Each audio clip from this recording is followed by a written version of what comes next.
Greetings and salutations, friends, and welcome back to Stamford Bridge. Well, today, we're gonna get that speech from the Empire with the red background again.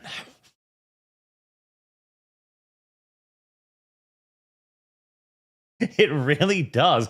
I don't know what happened with all this, because we had, of course, Biden's infamous red speech. And, like, granted, it's Labour Party, so, you know, their background is red, much like other socialist parties as well. But Starmer's entire aesthetic here is... it's very first-order speech.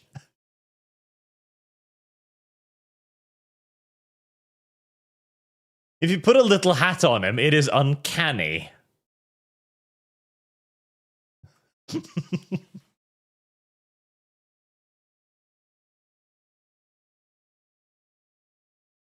He does.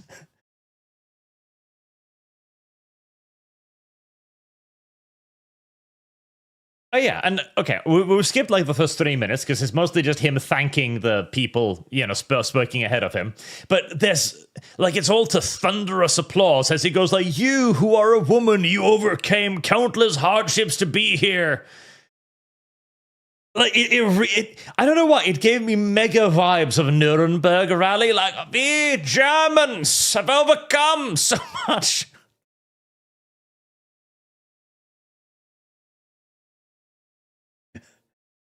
I don't even know why it struck me like that, but it really did. Yes.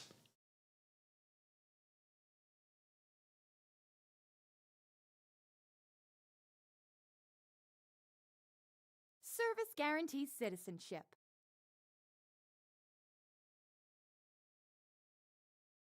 Oh, God damn it.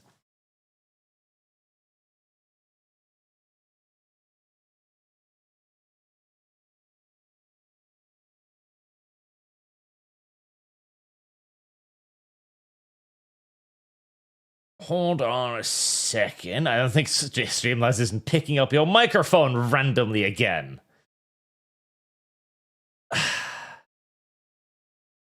I fucking hate Streamlabs. I know. Alright, now I just need to figure out what part of Streamlabs has decided to not work today.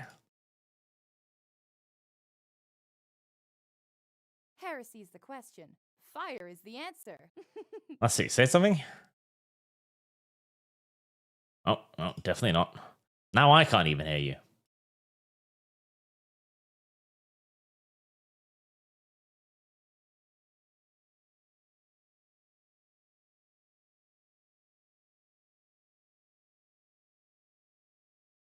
Well, let me know when.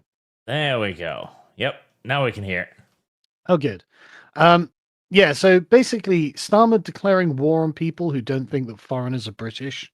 I don't think is going to help him in the polls. And the digital ID thing seems to have really hurt his polling numbers. 2 polls came out yesterday and today that show them about -5.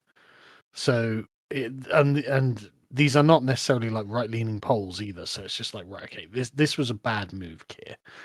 Digital ID currently has a 13% approval rating. So, you know, brilliant. Well done.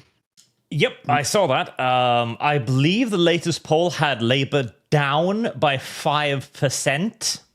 Correct. Which is quite the drop after rallying the troops. Because also, what's also happening here is he's separating the radicals from everybody else. This is the Labour Party declaring very clearly, we are doubling down. We are no longer going to be the wishy-washy Labour Party. We're heading for full fucking throated Labour Party socialism here. We're going all the way. So I don't know if I'd describe them as the radicals, actually. He's actually kicked the radicals out of the party. I would describe these as like the old guard, like the party faithful, right? The ones who truly believe in the Blairite project. The sort of Corbynista radicals, they've all been ejected. And they're currently wandering the wilderness, arguing with one another about being the People's Front of Judea or the Judean People's Front, right? They are it's amazing how they can't get their shit together. When you would think actually a left-wing platform would be fairly easy to establish. But we just want communism, bro, and why would we argue with one another when we could argue with you? But they're failing to get anything together. So basically, the whole thing is Nigel Farage is for the taking at the moment.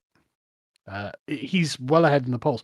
Frankly, he should be further ahead than 35%. Actually, it's kind of weird that he's only on 35%, but that is the highest that he's polled so far. And you can see that Starmer looks terrified of Farage. He is ascribing to Farage all sorts of right-wing radical positions that Farage doesn't really hold. Actually, like Farage is not very extreme, actually, but he is. I mean, I don't even remember Farage ever saying that, like, Rishi Sunak isn't English, for example. I mean, Rishi Sunak is Indian, so he's obviously not English, but he was born and raised in England. So he's culturally very familiar and, knows the folk ways of the British. But I don't think Farage has ever actually said anything exclusionary about him. And yet Starmer's associating any kind of online right-wing talk with Nigel Farage. So basically, whether Farage likes it or not, he's becoming the totem that the argument is going to be had around, which I'm sure he's not very happy with. But this is the way things are going. Well, it's also right that right now there's a interesting push towards putting in place all of the things. So digital idea, obviously one thing, which is coming out now, and it's going to be a nightmare. And how is this being rationalized? Well, you don't like illegal immigrants? Well, we're going to have to institute social idea scores then. Yeah, how about a Chinese credit system? That'll stop them. It's like, yeah. For God's sake. And it really does come across as, hello, fellow Englishmen, I've created a big problem. And guess what? I also have a solution. This was always something they wanted. Yes. New Labour and Blair in particular. And now he's working with, was it Larry Ellison, I think it is, from Oracle. And he'll work with whoever. Like these people will work with whoever to get the agenda implemented. And it's all going to be the British government paying out these companies that are sponsoring the Tony Blair Institute to institute the digital ID, right? And so Tony Blair wants it, his backers want it, and the British government is going to pay them to bring it about.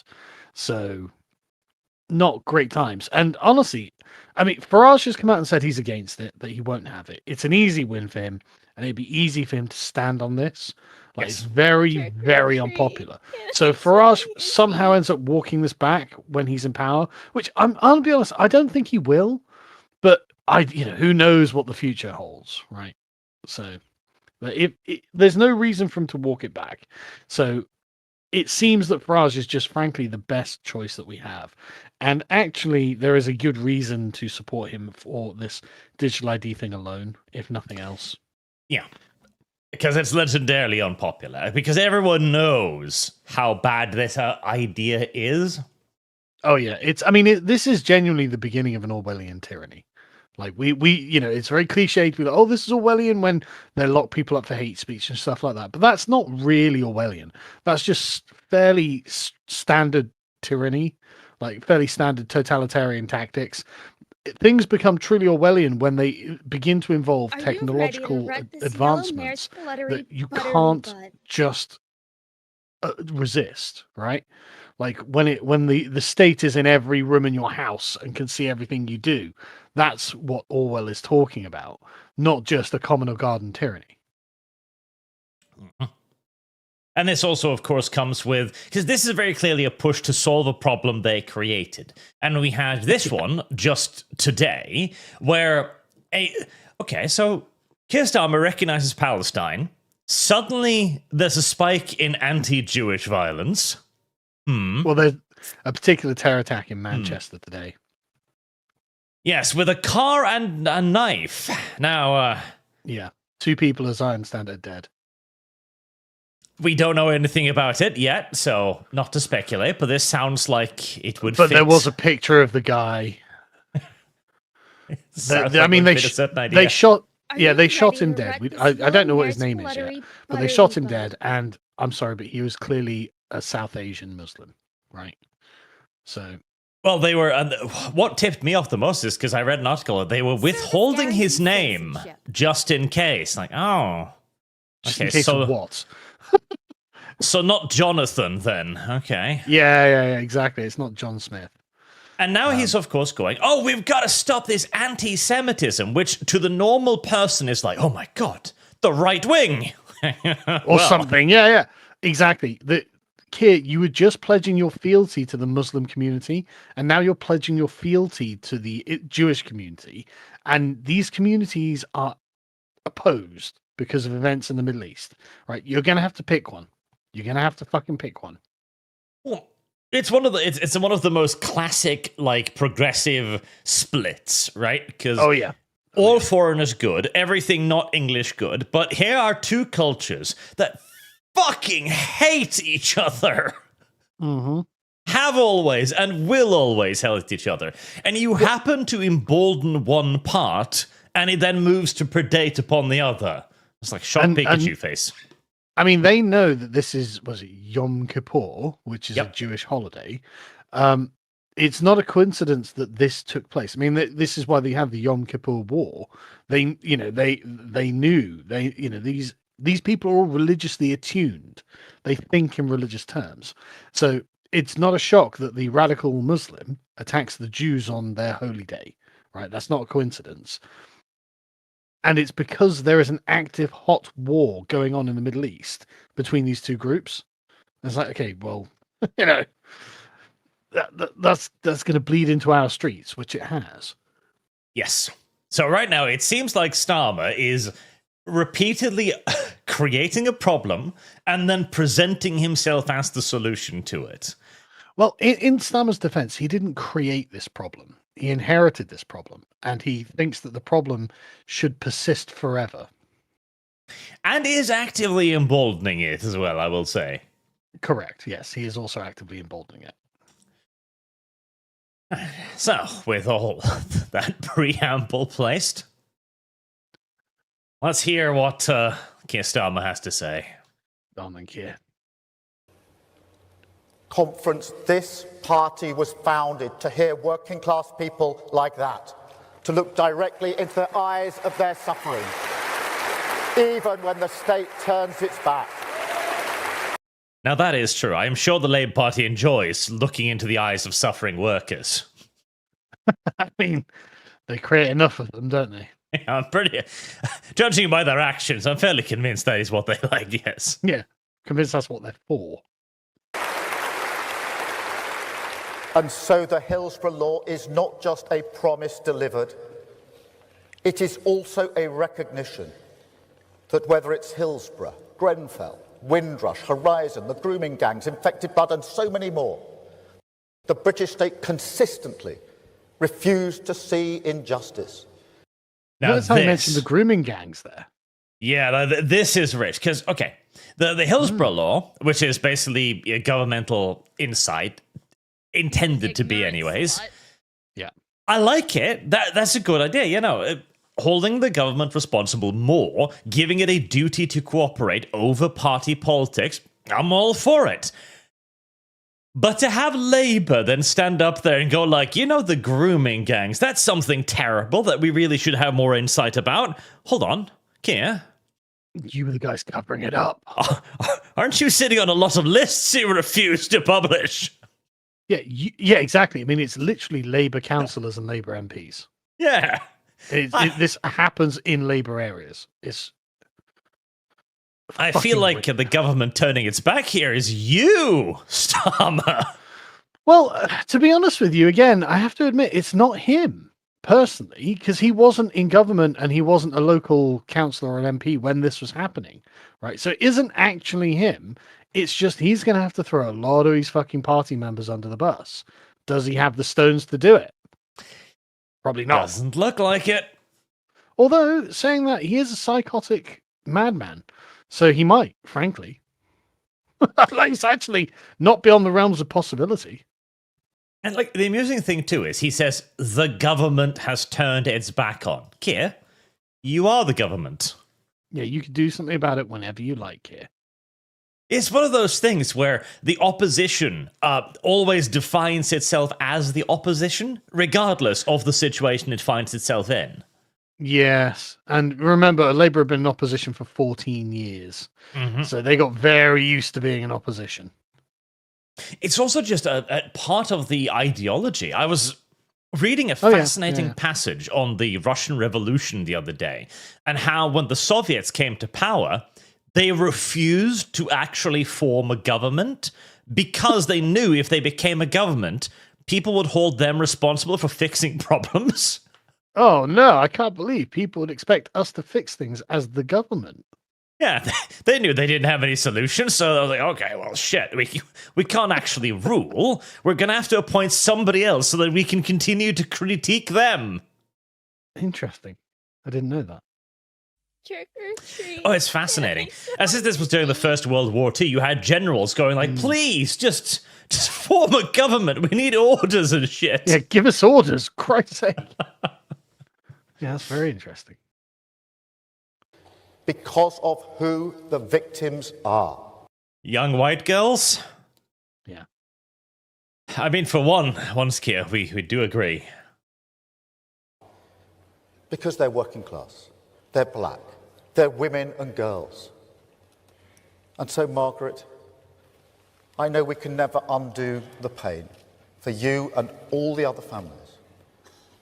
But we can show that in the Britain that we are building, the state will see, the state will listen, the state will be accountable to working people, because now injustice has no place to hide. I love this because literally he declares war on half the country in this speech. Yes. Well, that's the thing too. Because when he says the government here, he doesn't mean himself. I guess not, no. And I think this is also a tacit admittance that they understand. Like, Keir Starmer understands he's not the government. He wasn't voted in by the majority of the populace. He is, in essence, now just an agent of chaos that has 4 years to inflict as much damage upon the system as humanly possible. I imagine that's the plate he's got on his desk. Agent of chaos with the 4 years to do as much damage as humanly possible. Yes. So that when reform comes into power, he can sit there and go like, well, isn't this a horrible mess? Yes. If it, again, kind of in his defense, I mean, it probably will be a horrible mess. And I honestly, reform are not yet taking the steps they would need to take to actually solve any of the problems. So, yes, you know, like Nigel's making a bit of a rod for his own back on this one. He should just be basically at this point ignoring the media game and just cracking on with creating a cabinet. Yeah. See, the problem too is that he's placing reform in a position where historically conservative governments have failed again and again. And that is by laboring up loads of fairly extreme things like digital ID, for example, and then daring the conservatives to strike it down, which yes, all too often this is a test that the Conservatives fail again and again. When they get into power, they just kind of stare at all of the shit their predecessor put into place and sigh, this is really bad, but they don't get rid of it. I can't think of a single thing that they have undone, now that you say that.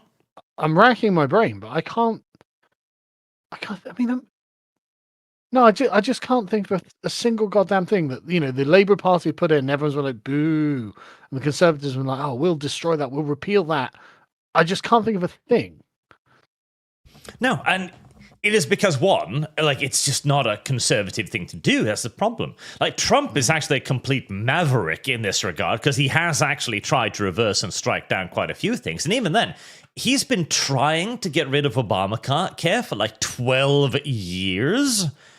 And it's seemingly just impossible. Yeah. Trump needs to legislate.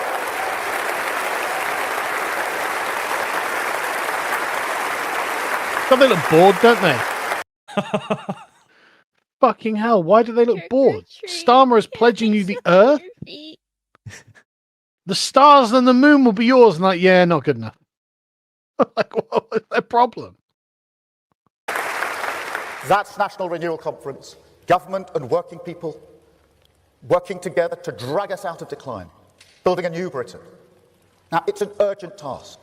We can all see that No. I didn't say I wanted a new Britain, Keir. No one ever wanted a new Britain. We want the old Britain. Like, genuinely, this country used to be something really fucking special. And, like, I just want that back. That's all I want.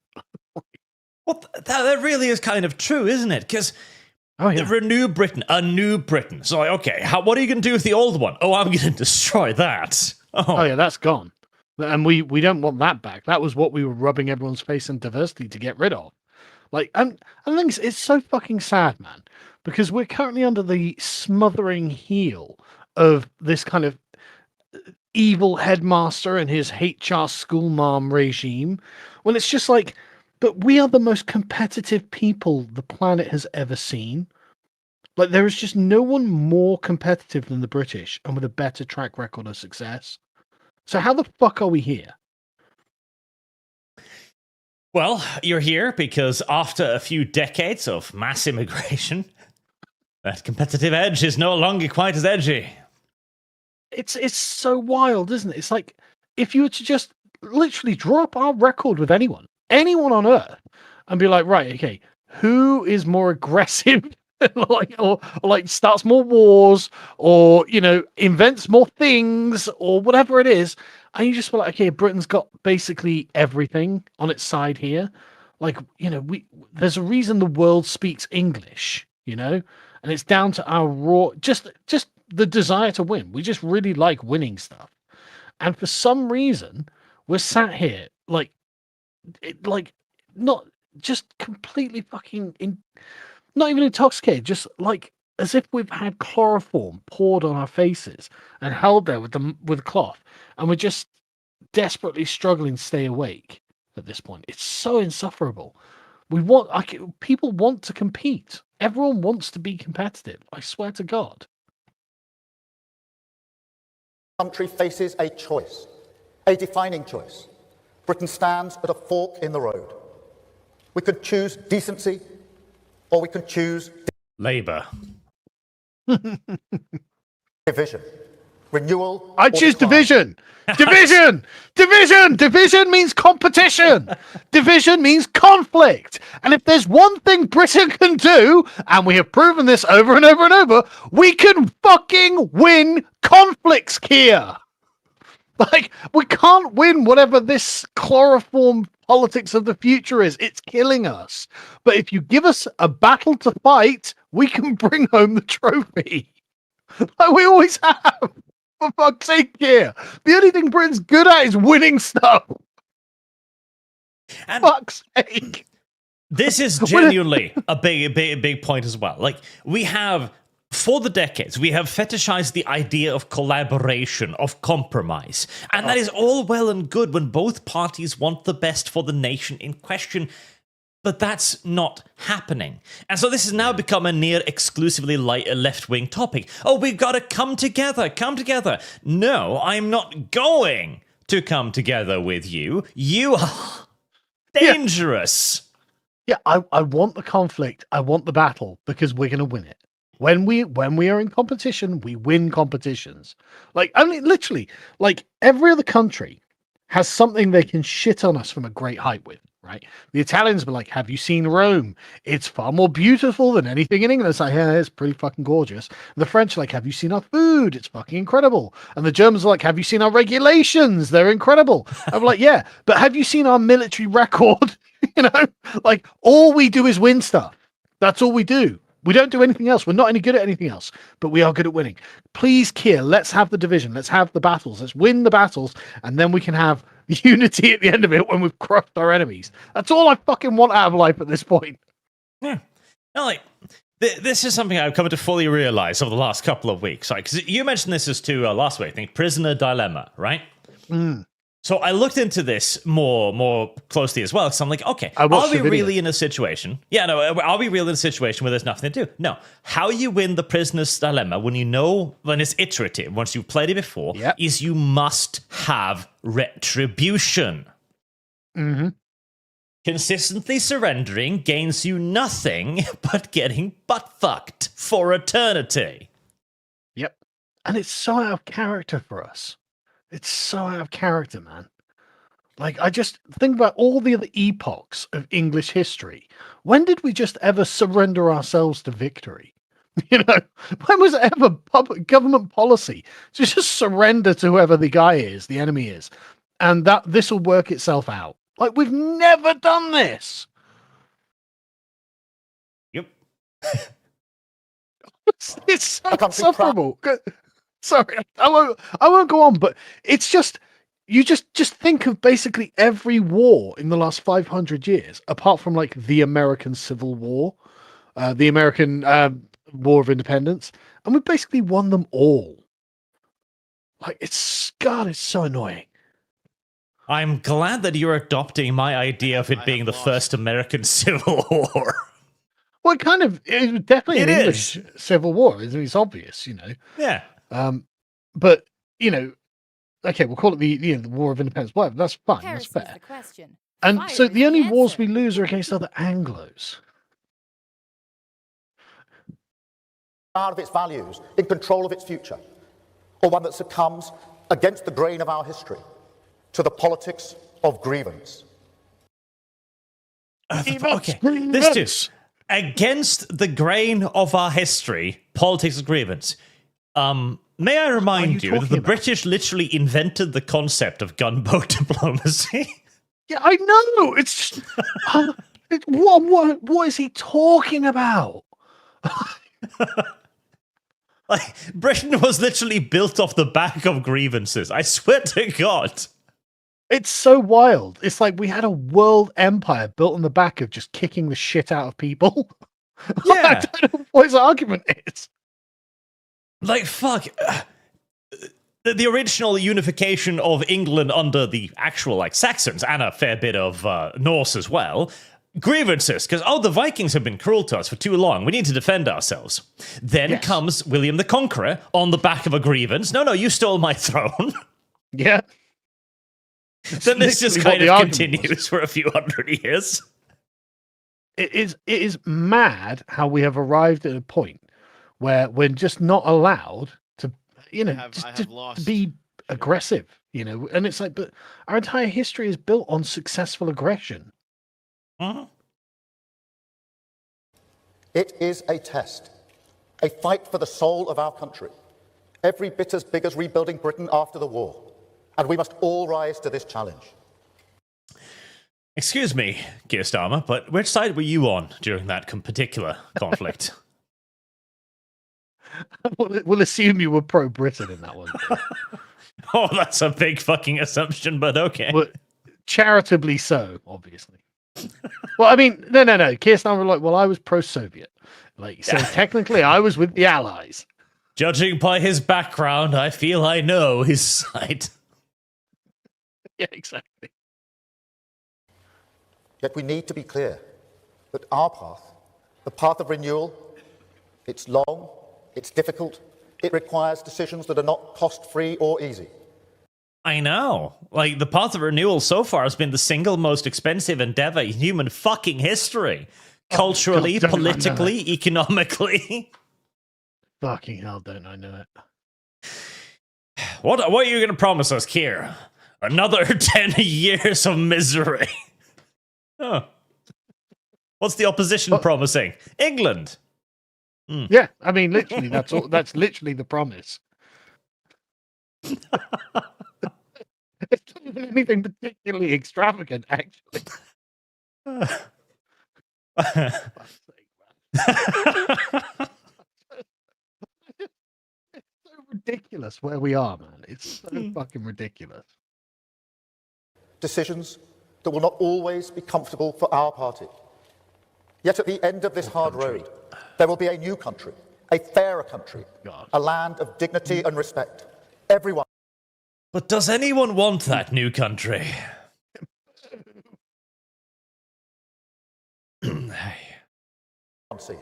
Everyone valued.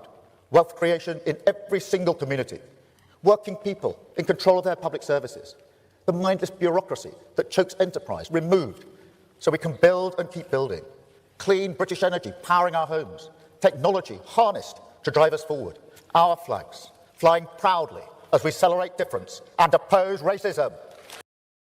Oh my God! Right, our flags flying proudly as we celebrate difference and oppose racism. Oh, shut the fuck up! This is his whole thing about Britain for all, right? This is the whole thing. I'm going to have Muslims and Jews and Sikhs and Hindus and perhaps even the odd Englishman living side by side, singing Kumbaya and giving each other cuddles and all being best of friends, and nothing will ever happen like a fucking synagogue stabbing on Yom Kippur.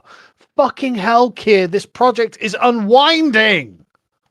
Yeah, and this comes from the attempt to claim the flag. Because here's the thing. Yeah. Labour doesn't understand what a flag is and what it means. To them, it is a piece of cloth. It can mean anything. In this case, the English flag means anti-racism, with all the socialist implications of anti-racism. It means we are going to get rid of our old country and build a new one. Meanwhile, that is not what the English flag means. The English flag has meanings, it has values, it has traditions, it has a history spanning, what, fucking 400-500 years easily at this point? More?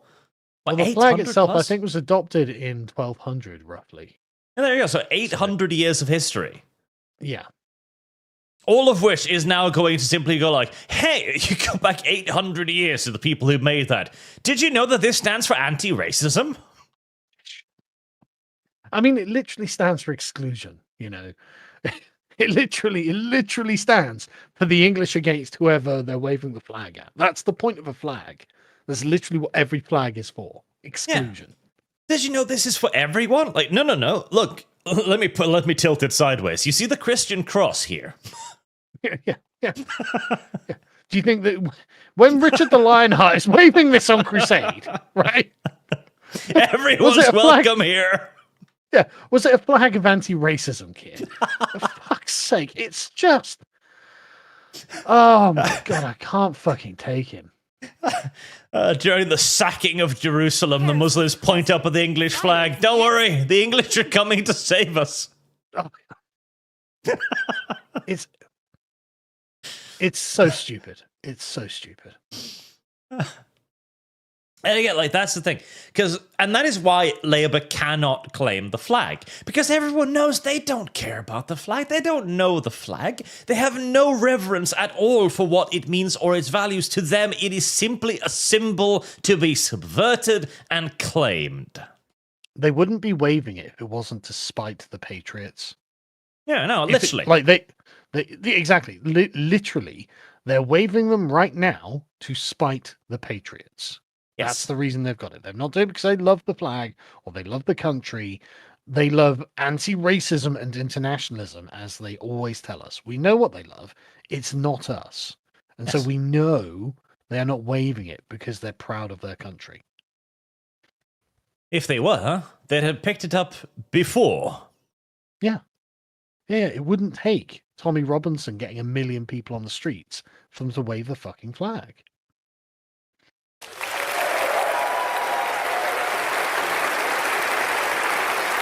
Conference. God.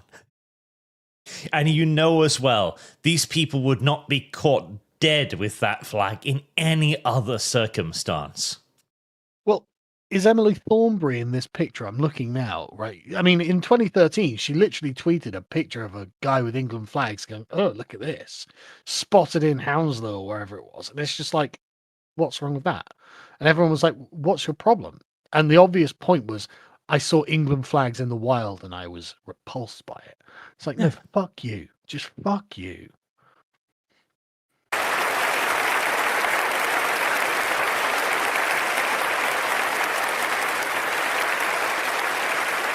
Thank you, Conference. The basic, ordinary hope of a better future for our children restored for millions. And through that, a Britain... Oh, God. Okay, a better future. Right. this was one of those things. In the late 90s, everyone just assumed tomorrow would be better than yesterday. Technologically, societally, culturally, everything was going to be better in the future. It's when you read like fiction from the 50s, 60s, 70s. We're on the moon, we're at Mars, we got flying cars. This, like the last few decades, are the first decades since the World War, where people are like, wow, tomorrow's going to be a lot shitter than today. Oh, yeah. And the thing is, young people these days don't understand the level of optimism that we had towards the future. Everything was good and was getting better. I mean, like, I remember it when I was young, right? Like, oh, yeah, things just got better. Every year there was some sort of new innovative technology that made, like, you know, you got a CD player rather than a fucking cassette player or something like that. Like, and you just looked forward and go, right, okay, I'm going to get a job doing this. I'm going to do that. I'm going to do the other. Everyone had optimism for a reason. Like, things that were actually improving. And again, it wasn't even just optimism. It was a surety. Of course. Tangible. Yeah, of course tomorrow will be better. Yeah, it was completely tangible because we didn't have a massive, a literal phalanx of fucking foreign welfare dependents. Like, we just didn't have that. Like, so we taxes were relatively low compared to what they are now. It's like everything was just so much fucking better, man.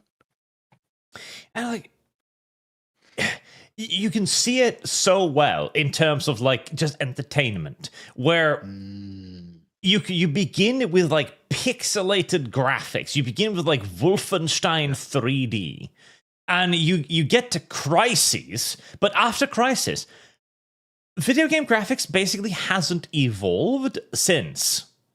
Oh, have you seen, like, you see on Twitter, like, people posting a game from like 2012 or something?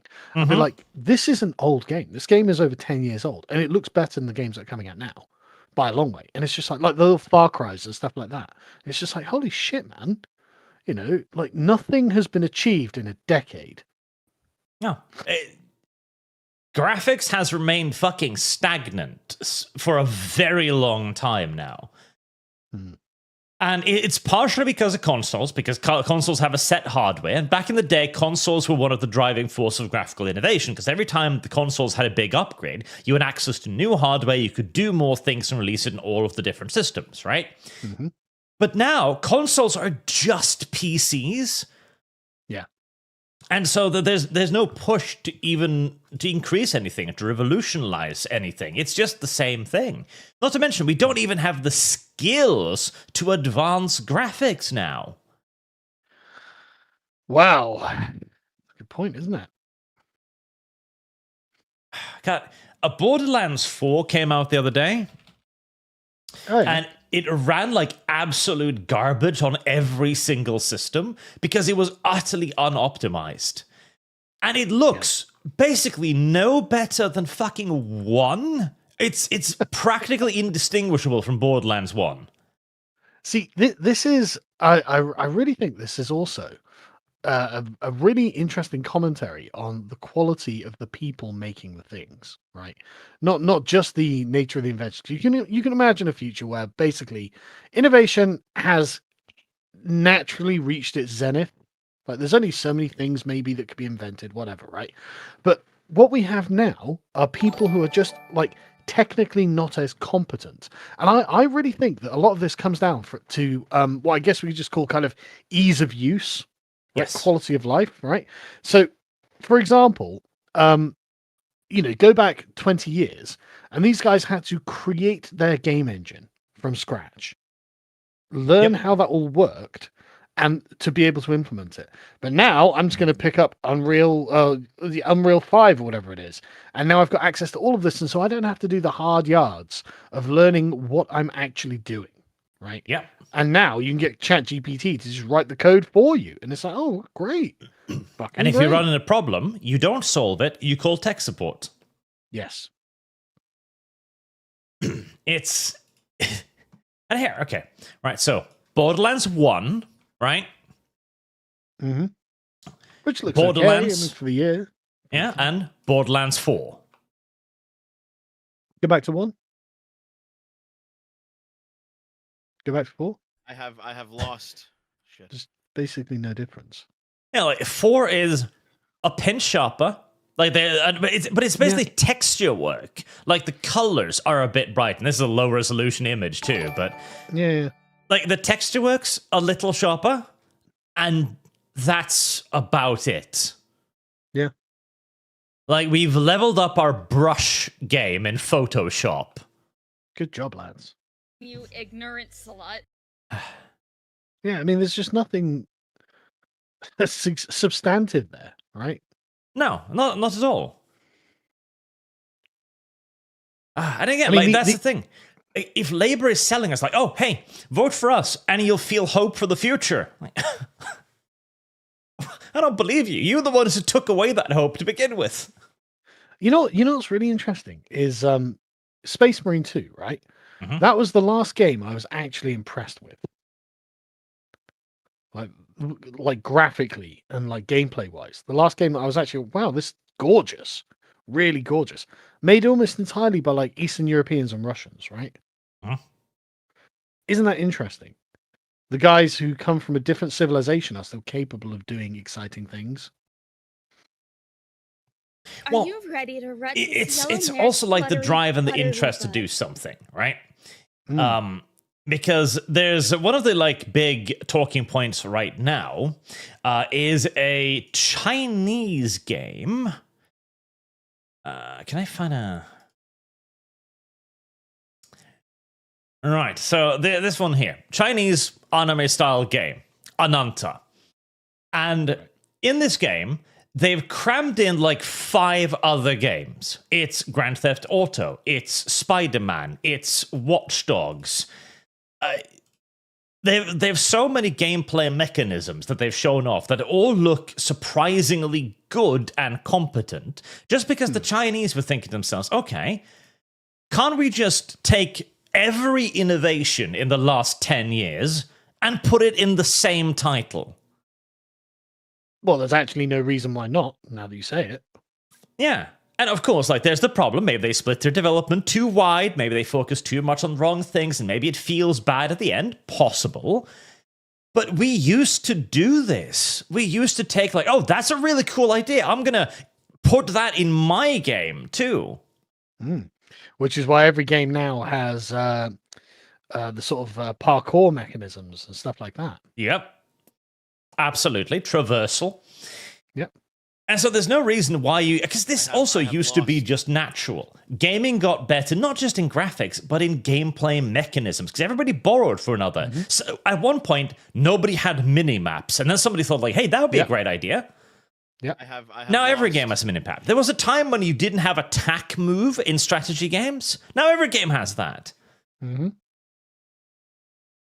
And it really is because we've just stopped innovating completely. These days, you measure a sequel to a game by how much it retains of the predecessor rather than how much it improves. Correct. Fucking awful. Correct. Has this game been streamlined for modern audiences? Yep. That's fucking awful. That has rediscovered the belief, the togetherness, the pride to take control of its future. That's what we're building, conference. That's national renewal, a Britain built for all. I don't want my country built for foreigners. Yeah, I just that's the don't want problem. my country built for foreigners. We want to build Britain for everyone. Okay. First and foremost, I don't think Britain is large enough. Yeah, no, we're really quite small, actually. And secondly, you can't. Like, okay, the countries that are doing the best right now, that are outcompeting many others in terms of production, in terms of culture, industry, well, guess what they all have in common? Exclusivity. Yes.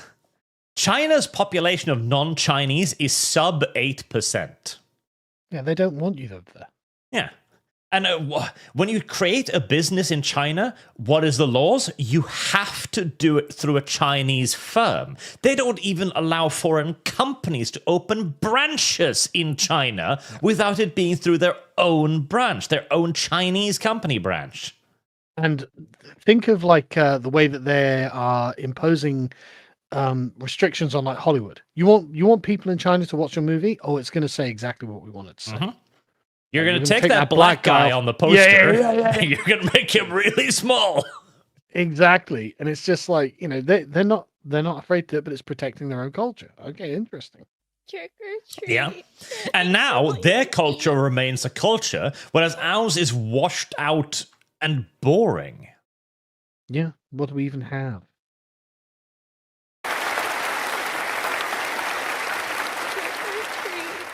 But there is another path.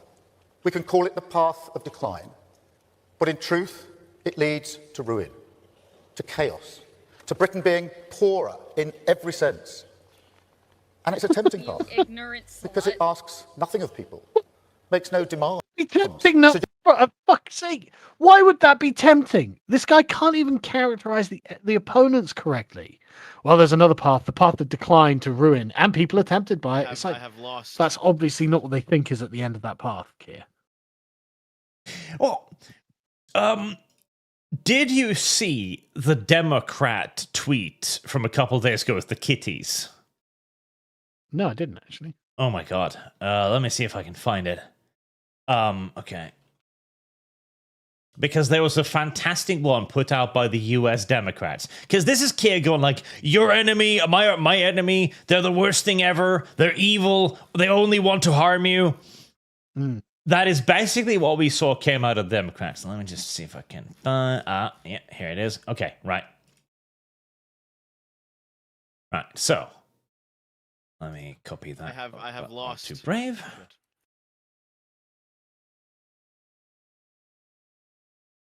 So this is how the Democrats... Kitty explains government shutdown in America. Republican and Democrat kitties cannot agree on what should be funded. Democrat kitties want you to have health care. Republican kitties do not. Republican kitties control the Senate, House, and the White House, so they're using that to cut your health care and give money to billionaires. Democrat kitty tries to negotiate, but Republican kitty keeps running away. He has a vacation to get to. Uh-oh. Suddenly the money you pay for your health insurance has tripled. Thanks, Republicans. Oh my god. That is so stupid. Well, Democrat kitty just wants, sunshine and roses, and Republican kitty wants the Holocaust. So, I guess we're just out of luck here, guys. Ridiculous. Absolutely fucking ridiculous.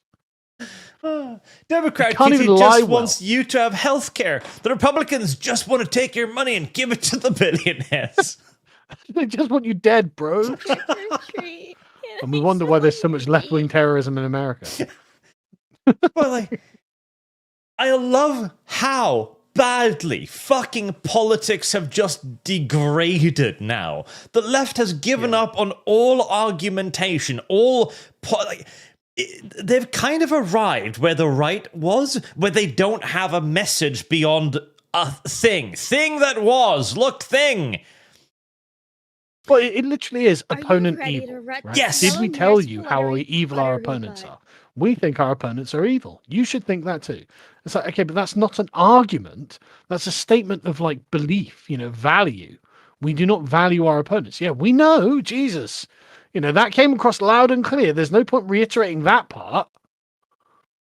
And so this is what we get. Like this, besides the obvious problems of aiming this at people who must be severely brain damaged, it really just is like, oh, hey, Democrats just want the best for you, but those evil Republicans, Treat.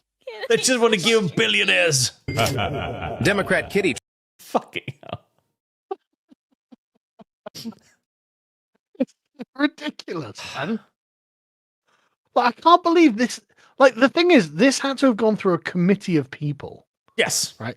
Like, this wasn't one guy's idea. They all agreed on this.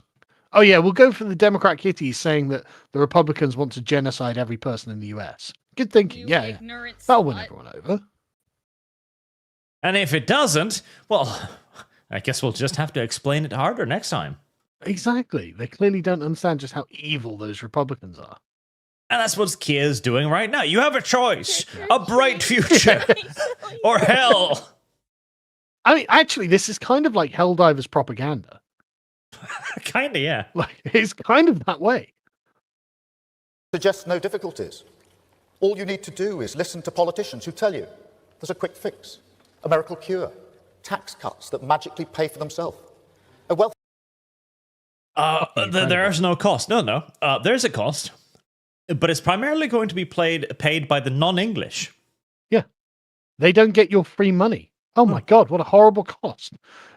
The right wing is saying there's no price for this. Oh, there is, and we want it.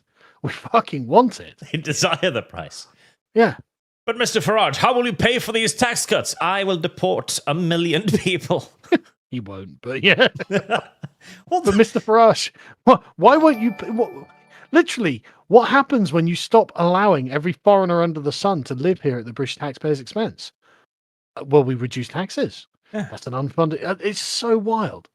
how will you fix the NHS's ballooning costs? Well, that's a good thing. My solution fixes all of it simultaneously. Yeah, I stop allowing these people to claim it. Fucking, it's really not radical. But notice in Keir Starmer's eyes, there's just never any option for a reduction for the amount of people who can access things we provide. Well, as he just said, he is building a Britain for everybody. The NHS will take on the healthcare needs of of the 6-7 billion people on Earth. Yeah, that's literally his plan. Wealth tax that somehow solves every problem. The Brexit lies on the side of that bus. Click here for your new country.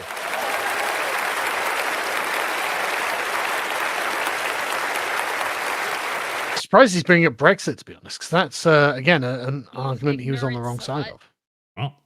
And they don't bring it up often. We can all see these snake oil merchants on the right, on the left, but be in no doubt conference. None of them have any interest in national renewal because decline is.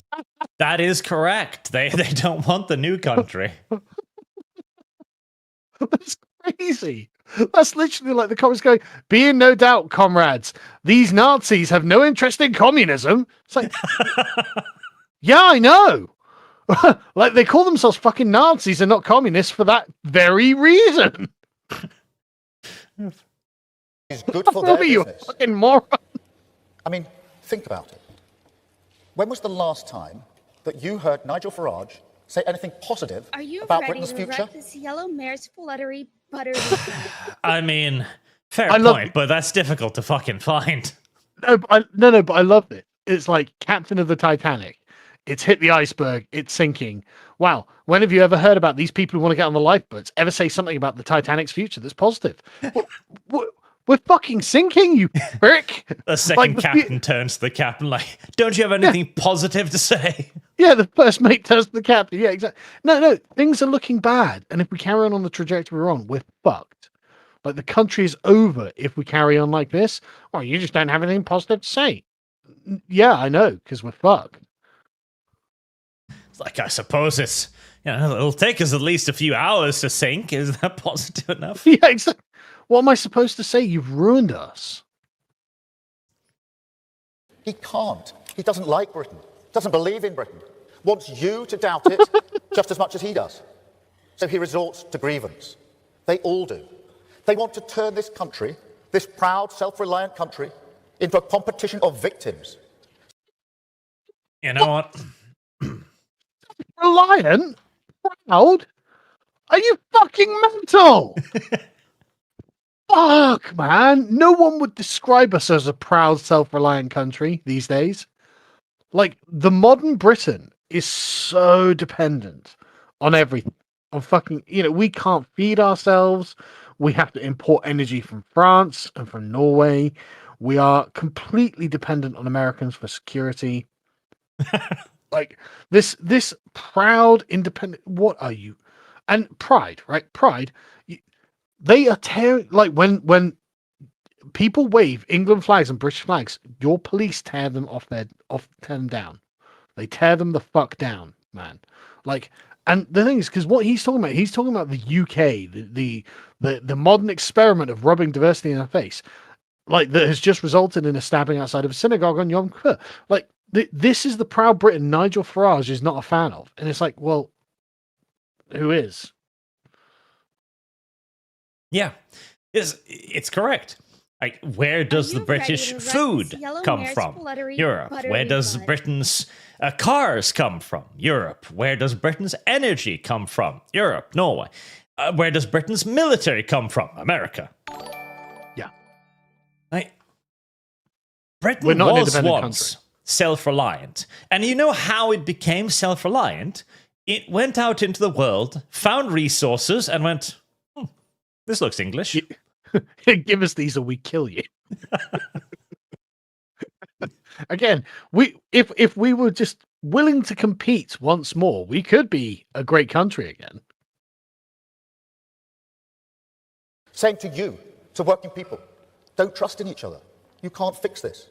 This is not a great country. But it is conference. It is a great country. It will always be a great country. A decent, pragmatic, tolerant, reasonable country that throughout history has stood its ground, stuck by its values, and built its future without fuss. That's the Britain I'm fighting for. I love this so much. I love this so much. So yeah, when we were busy conquering the world, we were standing by our values, the modern British values of about 1997 onwards. Like, you know, when we were conquering India, we were just going, oh, you're not being very inclusive by keeping us out of here, chaps. Like, what the fuck are you talking about, Keir? Tolerance. I have lost. Yeah, exactly. You just need more diversity in India, you know? England was so tolerant that it decided to go to the various African nations and tell them that, no, I'm sorry, but the slave trade will end. And also, we're going to set up a governor here. Welcome to Rhodesia. This is about tolerance. Like, what? Service Why are guarantees you citizenship. A nation of resolve, a land of respect, a Britain built for all. And again, I want to point out, everything he's saying here about Britain's strength, none of it is for Britain. Everything is for everybody. It's for tolerance. It is for inclusivity. It completely ignores the concept of England and just goes, everybody. Yeah. I mean, why do I, as an Englishman, need to worry about tolerance or inclusivity? Like, I am a part of the core pillar of the people of this country. Like, I don't need to worry about tolerance or inclusivity. That's for people like David Lammy on the screen there, right?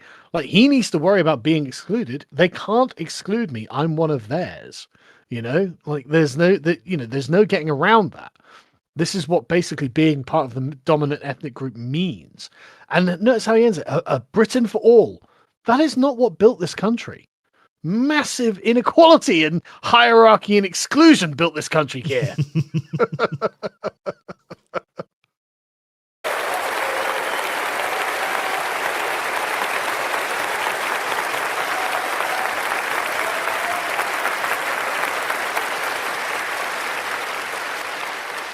And conference, I welcome the new US initiative to bring peace to the Middle East. I strongly support efforts to end the fighting, release every hostage, and urgently scale up aid into Gaza. That's why I recognize Palestine as an independent state, thereby giving it all the protections and making it impossible to end the fucking conflict. Yeah, you know what's going to really de-escalate that? Yep. I decided to reward the terrorists by giving them everything they've asked for the last 20 years. Well, I mean, it's a Britain Fire is for all, the mate. answer. And I am assuming this will definitely encourage them to not repeat the tactic. I mean, Keir Starmer is just very committed to the principle that terrorism works. Okay. I remember back in the mist of time, there was a rule about not negotiating with terrorists. Oh yeah, we used to bomb them. I wonder what happened to that rule. Wasn't very tolerant. Oh, God help. All right. On the hour mark, let me catch up some of the super chats. Well, let's see here. Krieger, oh, and then scrolls past. I agree with Art. Back to monarchy. The democratic experiment has obviously failed. I can't deal with people this aggressively stupid. Yeah, no, I'm totally with you, man. Totally with you. Like the fucking Democrat kitten video. that was what finally broke a part of me, where I'm like, okay, yeah, no, this democracy hasn't worked. If this is how we must speak to the average voter, fuck it, pack it in, feudalism ho. Yeah. Phantom Lord, this kitty bit reminds me of a joke President Reagan told about the kittens. Also, would the US like to join the US as New Alabama? Well, the UK. New Alabama. No, we don't want to join the US. And I don't see why it would be New Alabama. Alabama's probably very nice.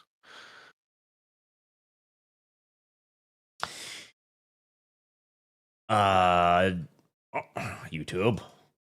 TechPriest18 becomes a member. Thank you very much, sir. Alex Roberts, my dad tells me that while the US government is shut down, the White House is in control of everything. Supposedly, they are just laying off and firing people left and right. Good. And this is one of those things that Americans do that basically nobody else does. Just shuts down the government occasionally. I know. Like, oh no, we have to avoid a government shutdown because otherwise none of the federal employees will be paid. Can we do it more often? Like, if I were an American, I'd be like, oh, fucking brilliant. Can we make it permanent? Can you see any better way of getting rid of the bureaucratic class? How long could this go on for, conceivably?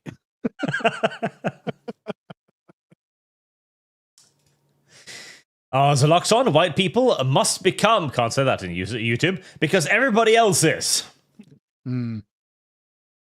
Marksman, did you see the GOP account respond with sombrero on the kitty? Also, Trump's memes have been hilarious. I did not see that, but... No. I'm sure we are now just going to... God. Imagine going back in time and trying to explain to the creators of all of this that, no, in the future, democracy will be largely determined by meme videos with cats.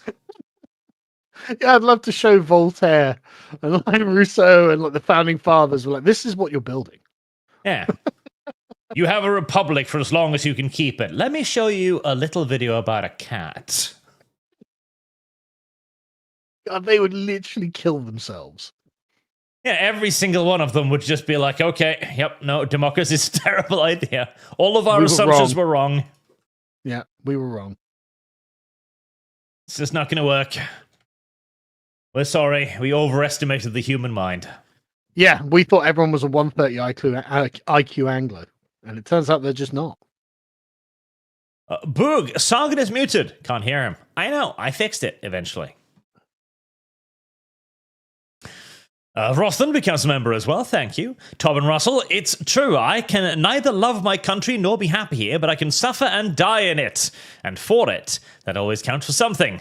Let my country's misfortune be mine, and though a noble thought cannot unite us, to one or two, though our hearts do not bear the same name, at least my comrades are united by common misery. At least I cry at their pain, and the same misfortune oppresses all our hearts. What's that from? I'm not sure. It's very poetic. Unity and oppression is something to aspire to. Dreadnought Logan, I would like to impress upon the two of you the importance you were to me in 2016. When I was 16, I was surrounded by my communist teachers. I'm sorry to hear that. The two of you are very released, saved my 16-year-old self. You're very welcome. I'm glad we could help. God, I cannot imagine going to school today. No. To Neil, not a Brit myself, but something tells me that history won't exactly be kind to Starmer. Yeah, he genuinely believes in what he's doing, right? He's such a man of this kind of Blairite system that he will go on forever doing it because he'll never accept that actually a bunch of foreigners don't have as much claim to this country as the natives. He will never accept that. Yeah. And because it is clearly a point of just fundamental doctrinal belief at that point. Because anyone with even the slightest understanding of fuck economy, of geography, the question. knows that Fire Britain is the can't be answer. for everyone? But also, it just doesn't make any sense. It's like I have a bunch of people who I'm going to literally reference by foreign countries. We have the Pakistani community, the Indian community, the African community, Bangladeshi community, whatever it is, right? And it's like, okay, so why is Britain for them? Because they're here. So what? Does that mean that the Imperial British in India were like, no, India's for us? Why? Because we're here.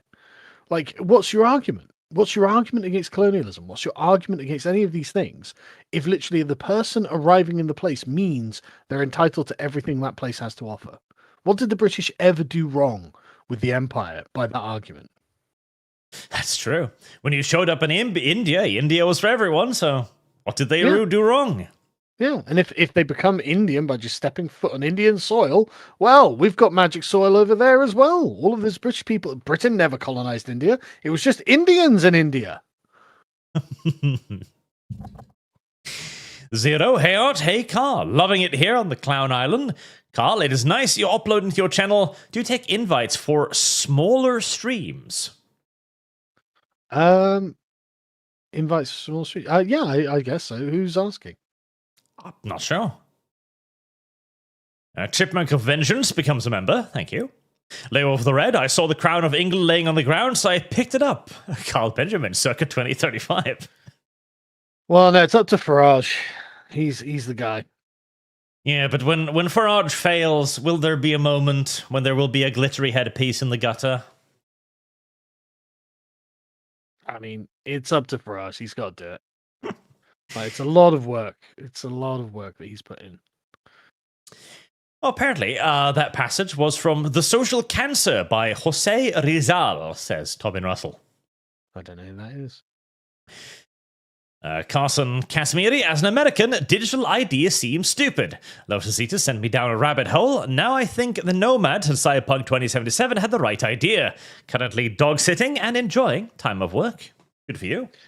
Good for you, but you are right. It's bonkers. But here we go. Yeah, this is where we are. So, Riga, so Sargon, how do you feel about living under the techno-Stasi regime? I saw your feet. well, I can't say that I'm shocked, right? Like, I did kind of think something like this would happen eventually. I mean, it worked out very well for China. Yeah, I mean, our leaders genuinely, and I really mean this, they look to China and see a good example. So, like I said, I did actually expect it to happen eventually. Marksman, if you ever think things are too tough, Meticore lives despite cancer. Being immune deficient, his spine collapsed, so he lost half a foot of height, organs slowly failing, and recently passed a hook-shaped kidney stone. If he can endure, so can you.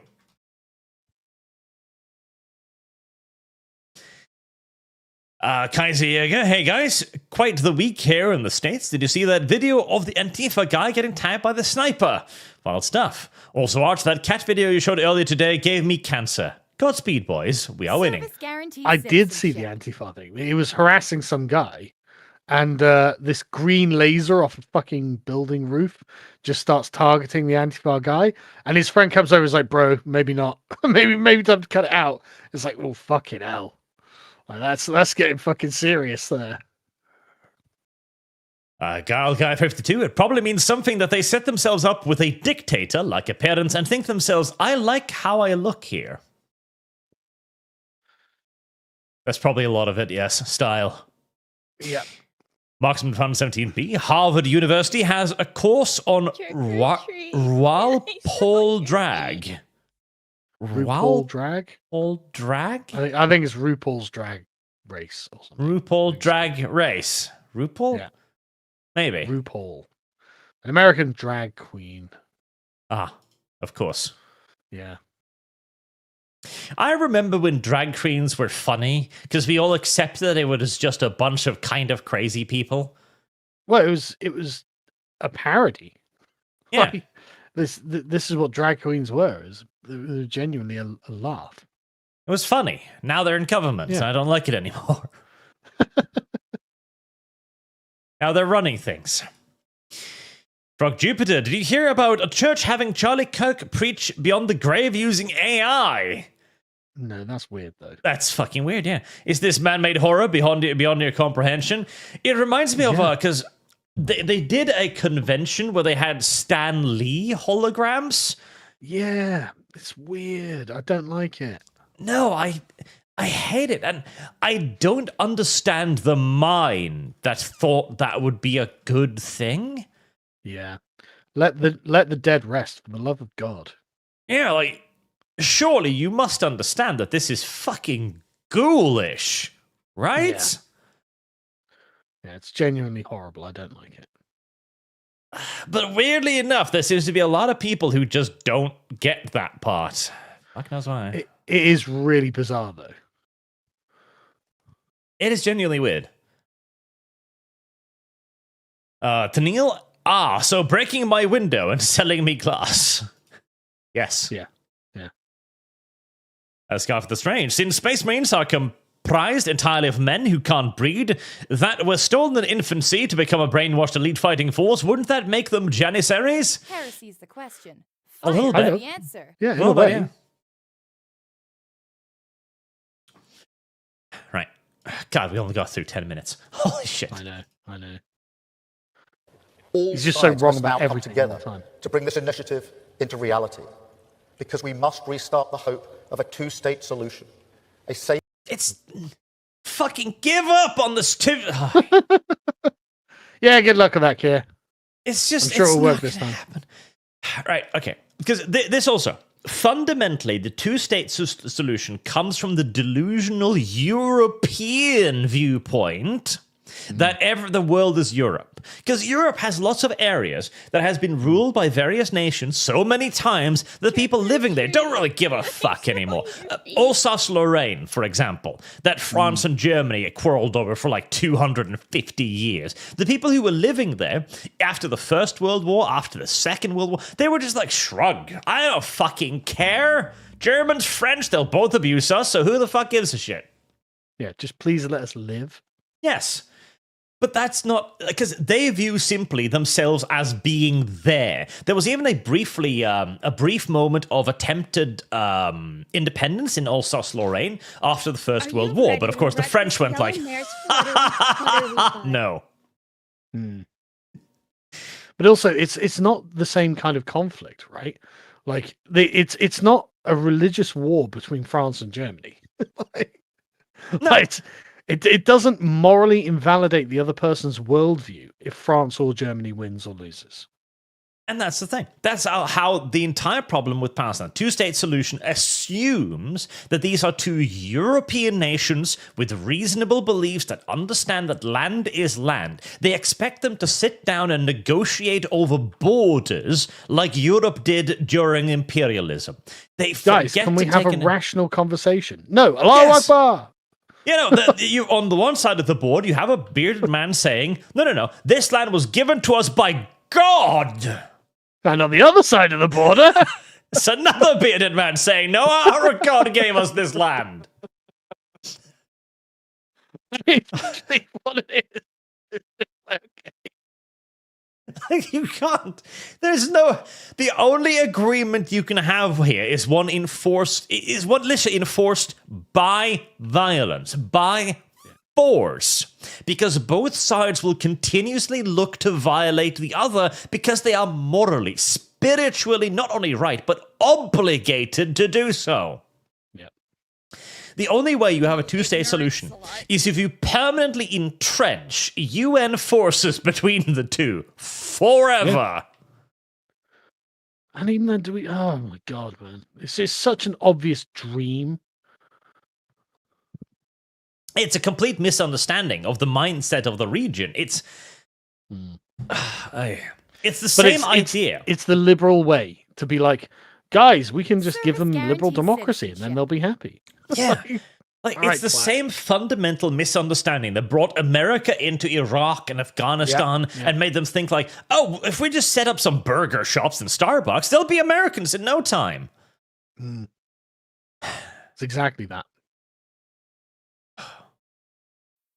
This guarantees Inky Gaming. Hi, Art and Sargon. Need advice from more experienced YouTubers. My channel lost advanced features for no discernible reason. Nothing was struck or restricted, so I can't appeal. Is the right to contact YouTube that they are likely to acknowledge?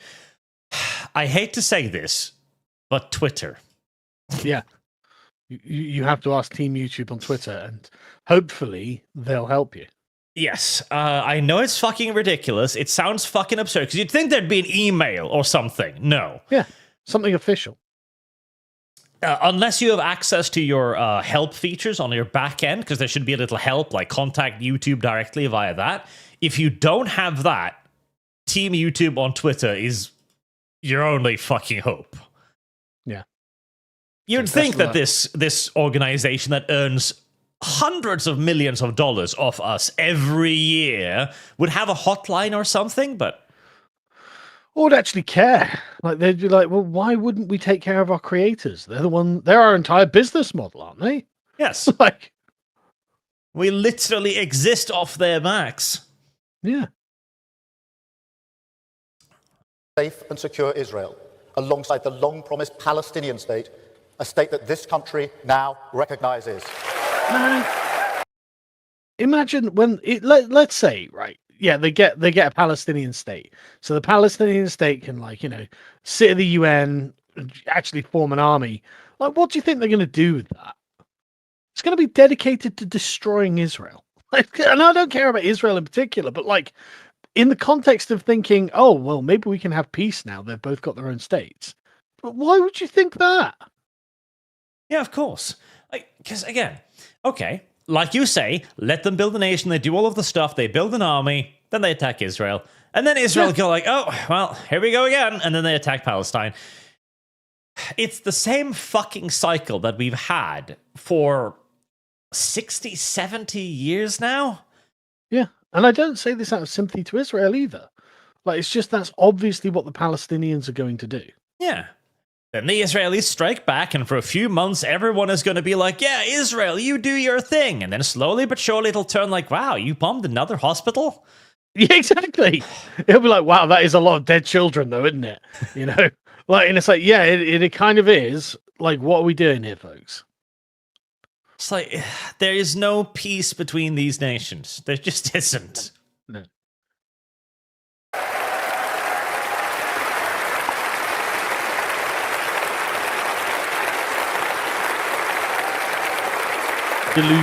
Delusional clapping. Yes, it's a bunch of lemmings going like, yes, we will enforce the Western world sensibilities on two Middle Eastern powers. Well, the thing is, I'm totally in favor of doing that, but we've got to really understand what it entails, right? Yeah, we got to enforce imperialism. It's imperialism. We are going to send troops over, and we're going to occupy, set up a government. We are going to have a governor in that region. That was what it would entail. Keir, you fucking idiots. Yes. It would literally be creating the protectorate of Israel-Palestine, where whenever one aggresses upon the other, they've got to go to the governor, and he goes, okay, fine. These and these repercussions, these and these reparations. Yes. It will be the British mandate of Israel and Palestine.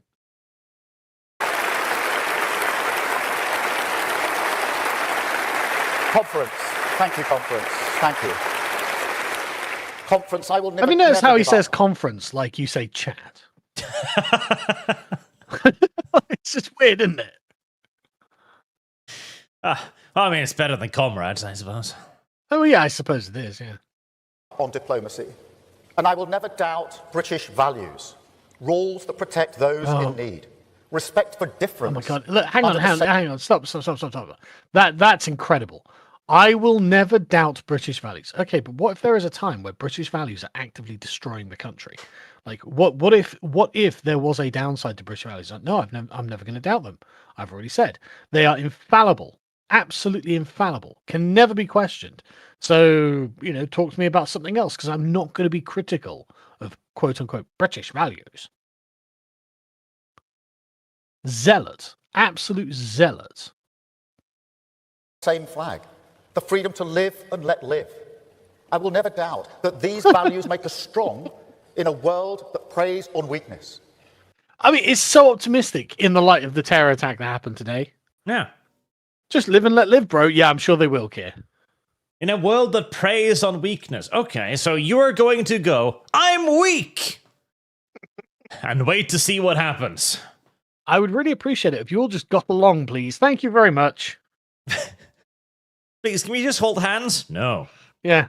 He wants my cookie. Fuck him. My God told me to take his cookie. But my God told me to take his cookie. Fuck. What happened to tolerance, Keir? What happened? How could I? The progress, the prosperity, the peace I've seen throughout my life. The fucking... God. Listen. We had a period in time when peace was just normal. Everyone was at peace. We looked to Russia to the point where we were like, oh yeah, we can become energy dependent upon these people. But the Germans did anyway. Yeah, war was something that happened in the third world, the savages with their tribal conflicts. It happened in the Middle East occasionally, and in some backwater bush South Asian continent. Now, there's more wars than ever. These wars are spreading quicker than ever, more frequent than ever. And why is that? It's because nobody fucking polices this shit anymore. Nobody respects strength anymore. Yeah. Because look at us. We're such weaklings. We're such fucking weaklings. Oh, can we please just have a two-state solution? No. Someone is in the wrong, and someone is going to have to pay a price. That's what's going to have to happen, Keir. And then when they've paid the price, they'll be like, yeah, shit, we're not going to do that twice. That's how you get peace. That's how you get people to do what you want them to do. Yes. I hate to say it, Keir. It's just bad luck. It's life. Because at the end of the day, what is it that created that peace? Was it because the world became more tolerant? Was it because we were all friends and best buddies after the Second World War? No. It's because we invented fucking nukes!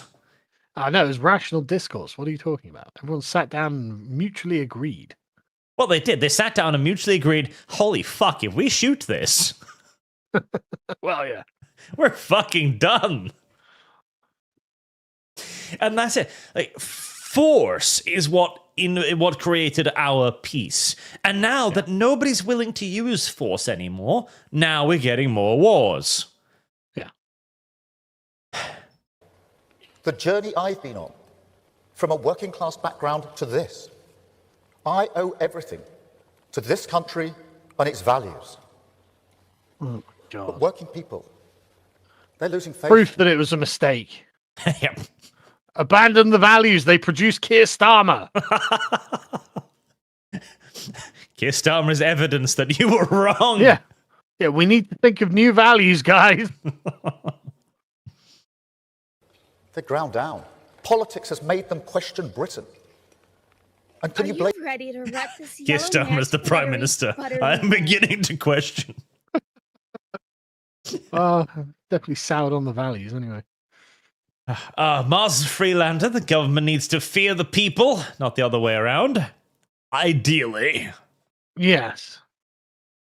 blame them? They've been nothing but patient.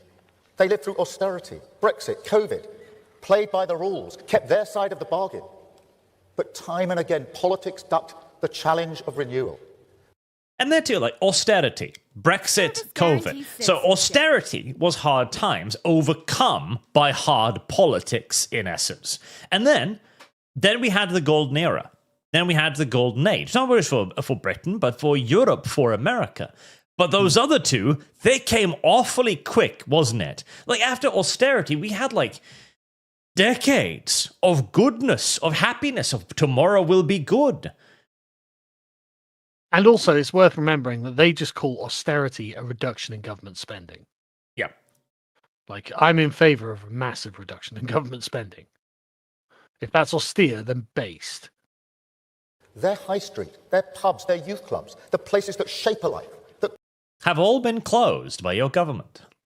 But even then, I love it. Oh, it's just socioeconomic factors. If only they had more youth clubs, there'd be less machete fights in the streets. create Fuck a off, common Keir. memory, struggling against the tide of decline. That is why we must never, never find ourselves defending a status quo that manifestly failed working people.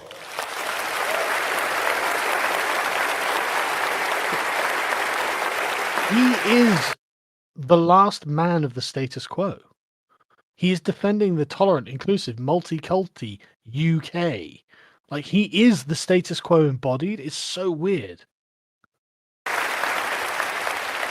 That's what I say to people who think it would be nice if we could just go back to politics before Brexit or the crash. And this does go back that far, conference. The global financial crisis is when we were exposed. Man, I missed the global financial crisis. I know. God, if only. That was fucking nothing compared to what we have today. God, if we had the sort of immigration levels we had in like 2008. God, I remember that. It was like, oh my God, it's a disaster. The world is ending. And I just remember, like, food was the same price, drink was the same price. Yeah. Everything was fairly normal, actually. I mean, Yeah. That was a disaster by our standards back then. Yeah. It's going to be more difficult to buy a house, granted. Yeah. Yeah. It's like it'll be 10% of living in 2025. Yeah, I was going to say, now it's absolutely impossible to buy a house. So, Literally, what change. was a disaster back then is just today now. It's every day now. You ignorant Like, in fact, slut. Keir Starmer's, like, the bond market, right? Under Liz Truss, it jumped up to like 4.8%. And under Keir Starmer, it's been like 5.6% this whole time. And nobody cares. It's just like, oh, this was a catastrophe when it happened to Liz Truss. But it's just normal now. Yeah. So, oh, okay. Yeah. Like the spiraling cost of everything, food, beverage, Yeah. snacks, Yeah. all of it, it's increasing so rapidly that people don't even notice anymore. Yeah. Everything's spiraling out of control. And Now, Keir's you like, wouldn't- we have to defend this. Yeah, we gotta go on. We must. Trying to reverse this would ruin us. Yeah, exactly. Should have been born complacent. That's the only way to describe it. Complacent. We place too much faith in globalisation, the establishment across so many institutions.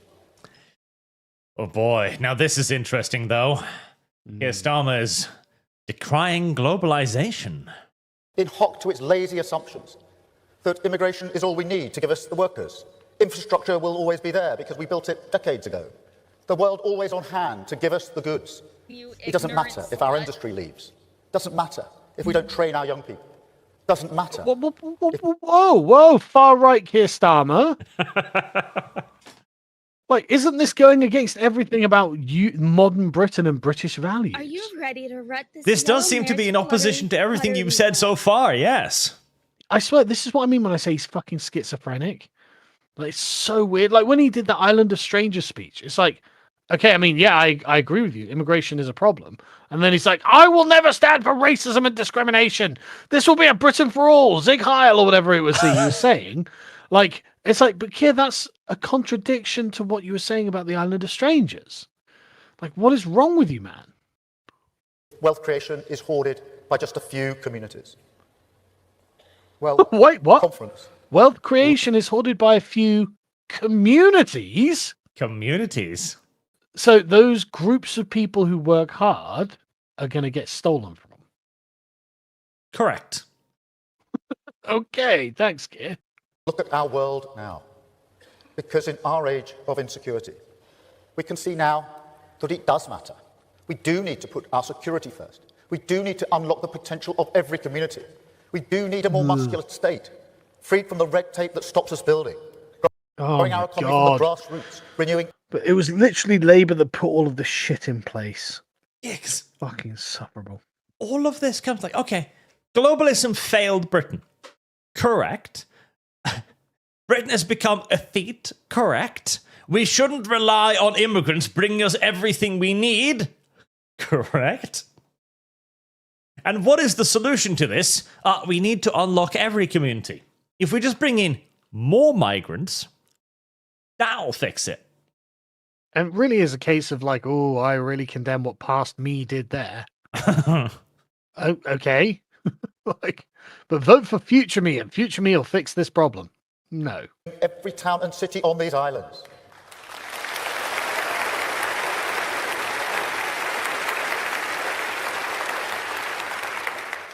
Like it's like the EU speech where you have this person who's up there going, "Yep, everything we did was a terrible, terrible mistake and a massive fucking disaster.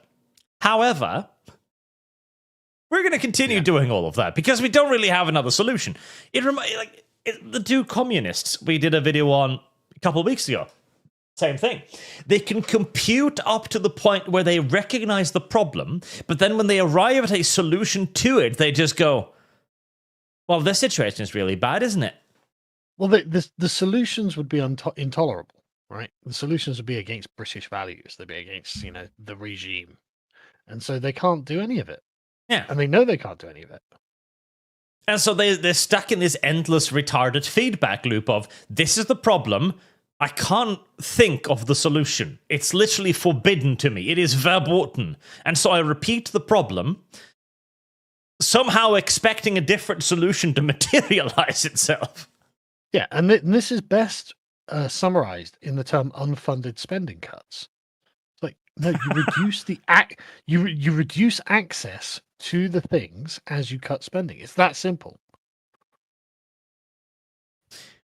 It comes back to growth. So much of it comes back to economic growth. In fact, I'll say it now, so there's Well, no that doubt. hasn't happened. Yeah. And also, this entire thing, economic growth, no, it fucking doesn't. The economic growth has been going quickly. Largely, again, also due to immigration, absolutely, because it's cheap fucking labor. But unending economic growth is actually not in and of itself a positive value. Because you will actually end up stripping the nation of its resources and its values. There is, and this is partially a trap of the idea of GDP and partially even the problem with the capitalist view of it all, where you just view it as line go up. No, there is absolutely a level at which line does need to flatten. Yeah, I mean, at the end of the day, if every single person in your country, I mean, what is it, like Liechtenstein or whatever, where like the average wage is like 100 grand, and it's like, that's fine. You actually don't need more GDP. Yeah, like that's actually great. If the average wage in your country is 100 grand, you don't really need to do much else. Prosperity, you've got it cracked. Actually, think about other things. Because that was the point of growing the economy, was to grow prosperity, to improve the situation for the nation and the people who lived in that nation.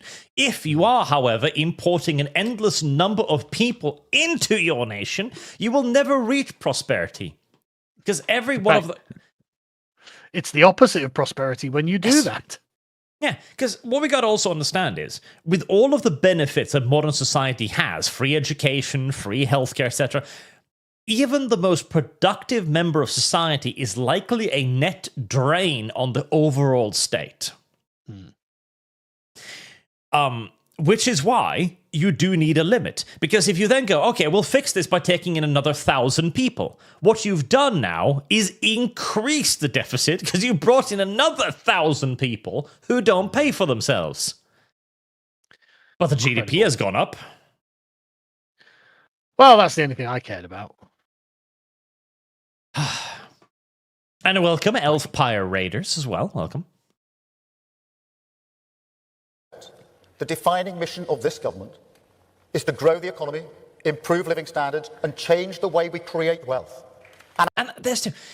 Okay, grow the economy to improve living standards. Okay, but how are you growing that economy? Because if you're growing that economy by bringing in more people, then the living standards will cost more, making it more difficult to raise. So you're going to bring in more people, raising the cost of increasing living standards. Ad infinitum. Yes. This will go on forever with no end in sight. Correct. With ever more ballooning government budgets. Yes. and we'll be like, oh my An God, economy did you know that these grows. migrants get sick and need healthcare? Well, we need more migrants then. Yeah. Got to take care of our migrants. Can't have those migrants, being sick. I got to treat the migrant population we brought in. Yes. not just from the top, but from the grassroots. Because growth is the pound in your pocket. It is more money for trips, meals out, the little things that bring joy to our lives. And that too, like, this entire thing as well is literally just this fairy tale idea. Oh, you'll have more money if you put me in charge. That hasn't happened for a while, has it? Take your word for that there, Keir. The peace of mind that comes from economic security. But it is also the antidote to division. That's the most important aspect of national renewal. I mean, that's true. If everyone is fat and happy, then nobody will care. However, people aren't going to be fat and happy. Yeah, I don't know whether he's noticed that or not. Because this literally is it. The reason why people were willing to swallow endless government overreach, endless immigration, was because people were fat and happy. If the average person is sitting in front of his television with a big, juicy TV dinner, watching some quality entertainment, he's not going to want to engage with politics. Most people would rather not engage with politics. But when he's sitting in front of that TV in a threadbare sofa, eating a fucking carrot as an endless rerun of woke shit runs across his screen, he's gonna look at his neighbor and he's gonna start thinking bad words. The way you grow an economy. Oh, we have a name for the synagogue attacker. Oh. His name is, and I quote, Jihad al-Shami. He is a Syrian UK citizen. Fuck, you can't make this shit up. His name is literally fucking Jihad. Who attacked the synagogue? Jihad. No, I'm not asking why. Who? No, Jihad. Both. Same thing. Fucking, of course. That is just fucking ridiculous. Oh, Syria. Remind me again. Who's Syria an ally of in the Middle East at the moment? I don't. Well, us actually, isn't it? But that too. But then we are recognizing Palestine and Israel. We're playing both sides, so we always have terrorism attacks from anyone. There's no logical consistency behind what happens to us. Don't fear, Jews in Britain. Keir Starmer will protect you by recognizing the terrorist state who has made it its stated goal to wipe you off the earth. God, it's mad. Trust the plan. Not Trust just the how plan, much, bro, but a lot of people are dying. but who and where benefits. That can either build a nation or it can pull it apart. And in the world we must face, the threats we must defeat, Britain needs an economy that unites. Every person, every community, every great nation on these islands standing An together. economy that unites? What does that mean? I don't know. An economy that unites? I mean, actually, you remember that that advertisement where all the singing Brits are like, it's always raining in this shit? That is unity. When everyone is looking around and going, fuck, this sucks. An economy that unites, like, as in, is he asking for some sort of top-down command economy that everyone has to participate in, or what? Like, what does that mean? A perfectly equal economy. Everyone's a labor employee. Everybody's working for the government. Yeah, I guess everyone's on the factory. Like, you've got no choices. That's fine. We've basically abolished wages. You'll get your food stamps, of course. Yeah, you've been returned to like Egyptian peasantry, basically. As so often in our past, facing down the threats of a volatile world. I have lost. Again, volatile world. Who the fuck created this volatile world? Because the world wasn't volatile back in the day. It was remarkably predictable.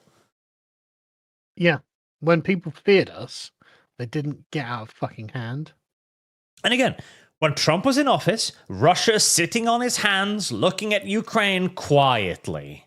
When Biden's in office, we could have another slice.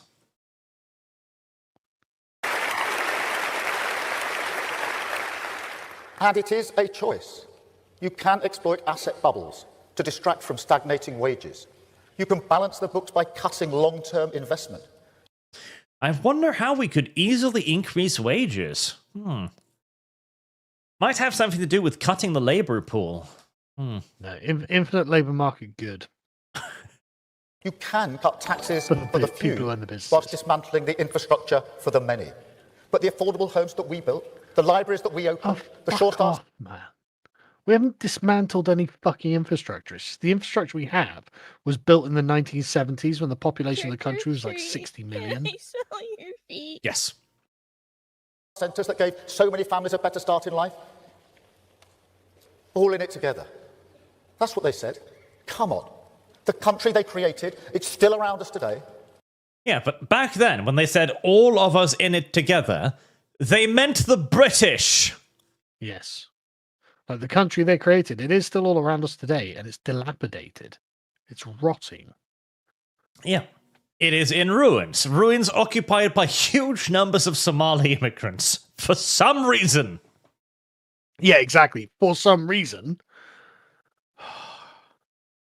Old and young, north and south, scrapping over the crumbs, draining the well of responsibility, the patriotic responsibility that we owe to one another. But there's another choice, Conference. You can choose industrial policy, government and business bringing the future closer. British graft, backed everywhere, from the steelworks in Scunthorpe to the data centres in Essex and the wind farms of South Wales. You can choose to unleash... Ah, yes. England will start competing on the steel market again. With China. Good luck. I love it. What's our industry? Wind farms? Yeah, that's you. What? Okay. Wind farms, right. Hilariously expensive, impossible to make profitable. Yeah, that's not an industry. That's a fucking liability. It really is. And data centers? Okay, whose data centers will these be? What's the big British tech chain that you're going to be doing here? Well, actually, Arch, they're going to be Oracle data centers for the digital ID. So in your face. There you go. Like, they actually have an answer to that. Someone's going to have to keep the tyranny running. British enterprise, strip out bad regulation, confront the blockers that strangle a thriving private sector. The most important thing we need for every community to stand more proudly on their own feet. You can choose to challenge the outdated dogma and say with one clear voice that public investment does not crowd out private, that we should invest more outside London and the South. Oh my God! Sorry, public investment doesn't crowd out private. It's our money, Keir. Every money. It's basically Milton Friedman all over again, right? Every time the state spends money, it just burns a large percentage of it. Yes. Just leave us with our fucking money and trust us, Keir. We'll build a great country. And that a more secure labour market with stronger workers' rights will be better for productivity. That's if our workers' rights aren't strong enough. What are you talking about? A stronger workers' right will have more productivity. And okay, this again reminds me of a passage from the Russian Civil War, where the Soviets put out statements like, okay, our free soldiers are the strongest in the world because they have more rights than anybody else. Yeah. They assumed that once the soldiers heard that, like, the capital has been liberated, a revolution had happened, then the soldiers would all be filled with revolutionary fervor and would fight twice as much because they were free men. What actually happened was that the Russian soldiers went, oh, so the war's over, right? I go. The capitalists are no longer going to exploit us, right? Quickly followed by messages from the Soviet going, no, we're still at war. I still need you to die. It's just, now you die a free man. Now you die of freedom.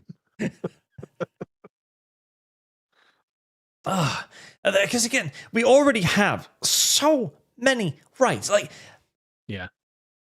I tried to explain this to an American at one point, that in Europe, in Norway, in England, you can't fire people. That's not something you can actually do.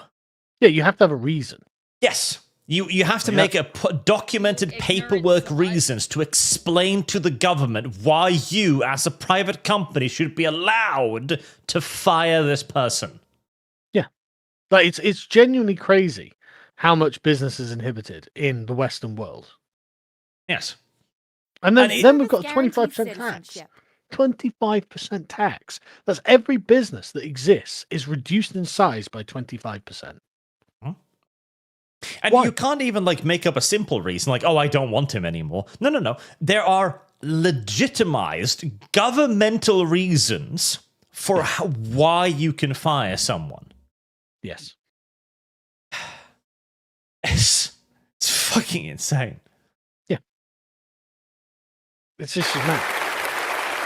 And conference, you can choose to rebuild our public services, choose investment over austerity. That's the choice we made at the last budget. A hard choice, difficult decisions on taxation, but conference, that's the choice that we made. Oh, holy shit. Right. No way. Right. So apparently the guy who did that Jihad al-Shami, apparently al-Shami is Arabic for Syria. So that his name is literally Jihadi from Syria. Let me put this through Google Translate. That can't be true. That's got to be like a assumed name or something. Well, I mean, it's got to be a fucking government psyop. Jihadi from Syria. Holy warrior from Syria. Yeah. That sounds like a gamer tag more so than anything else.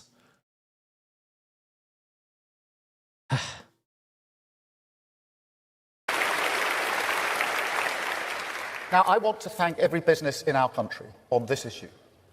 We asked a lot at the last budget. I know that.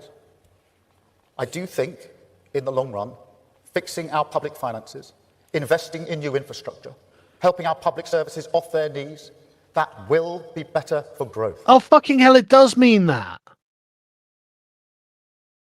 Sounds like it might be a fake name or something. That sounds too Well, ridiculous.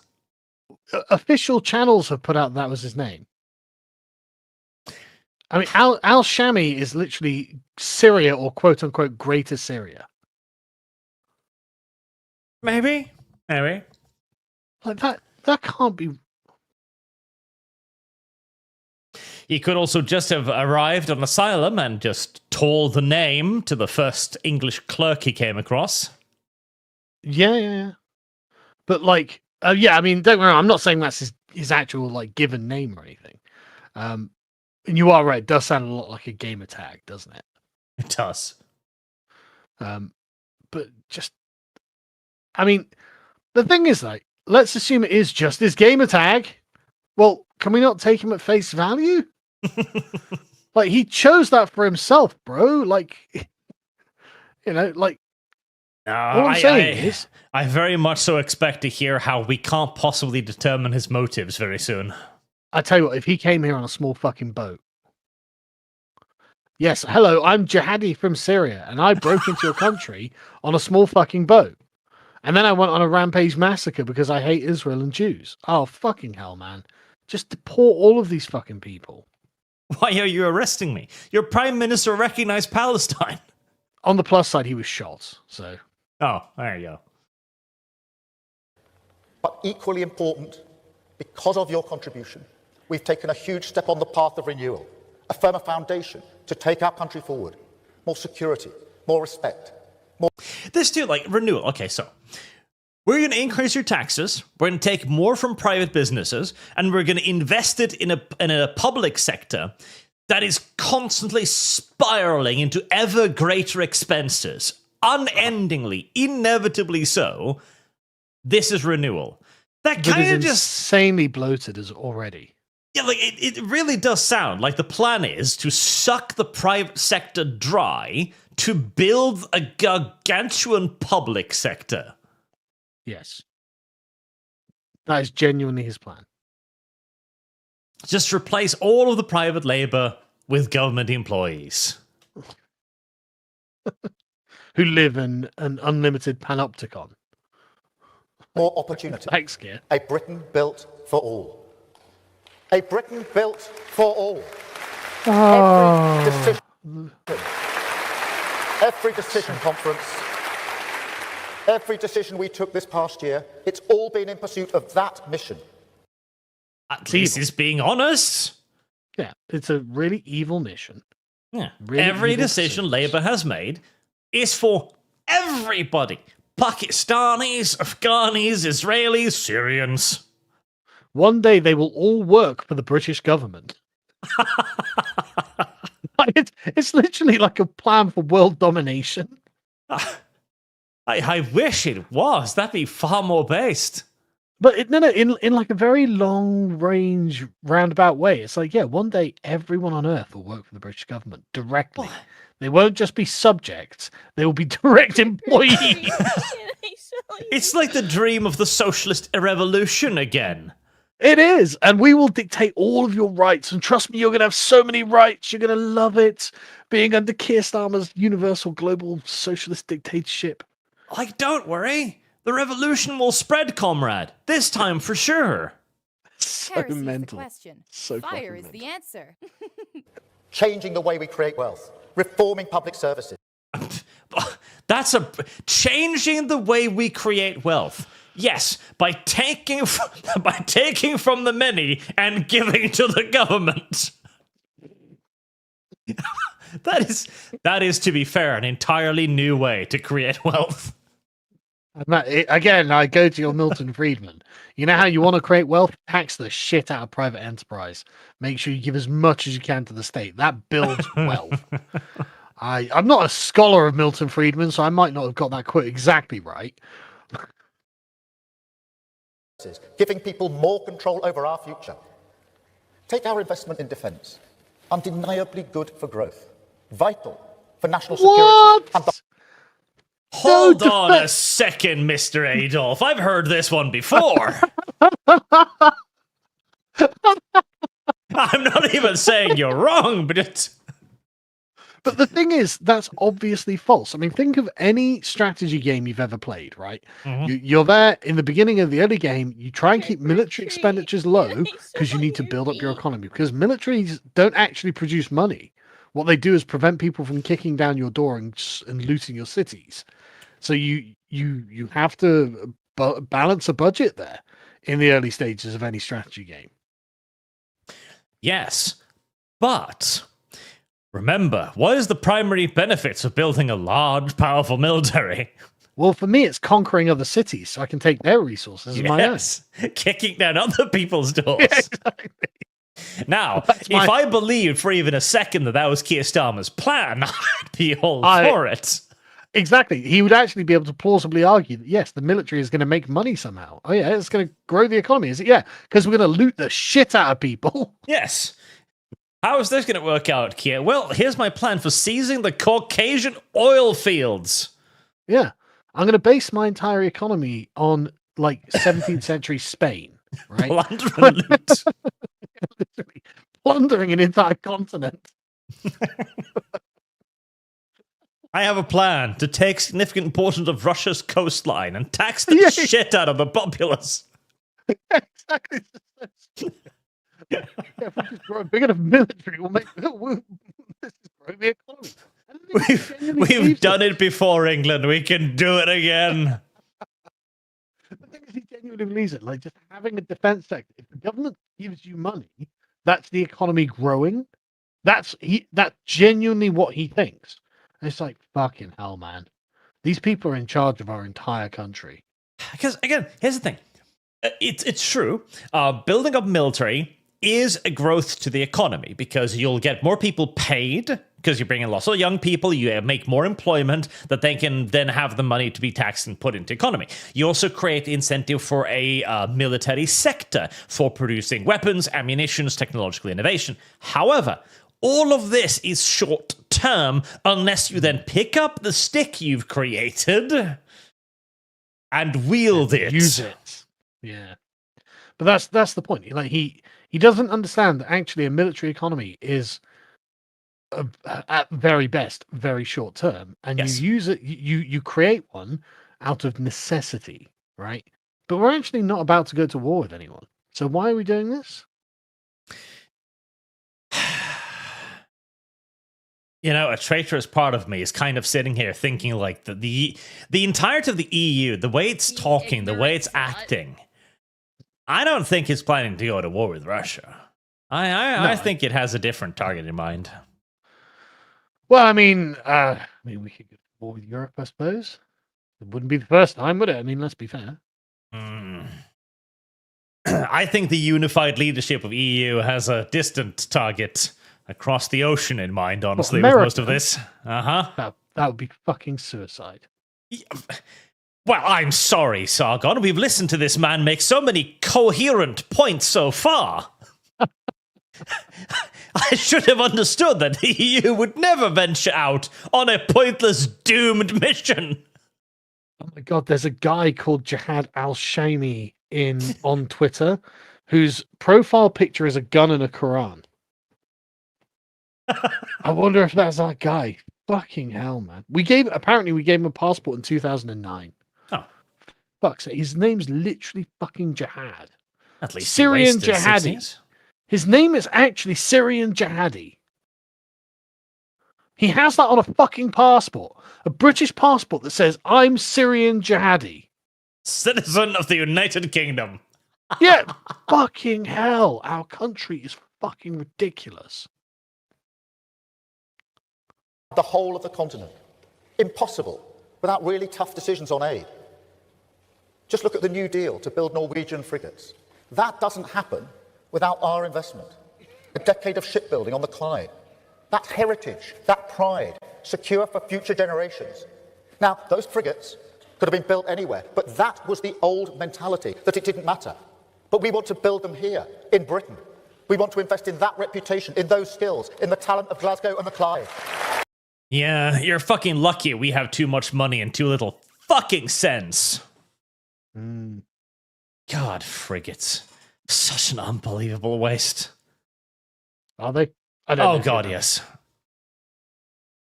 No, like the thing is, for a country like frigates are made to extend dominance, in essence. They're a way to extend your sphere of influence. They're surface warships. And to police waters. That's what frigates are for. I have lost. Norway isn't going to do that. Well, no, but Britain might. Yeah, but we're buying them from you. Oh, right. Okay. Yeah, good point. Like, Yeah, we're why are not you going to doing do that? this. I did find it weird that we were selling warships to you. So why would Norway want warships? Yeah, like, the frigate is pointless for us.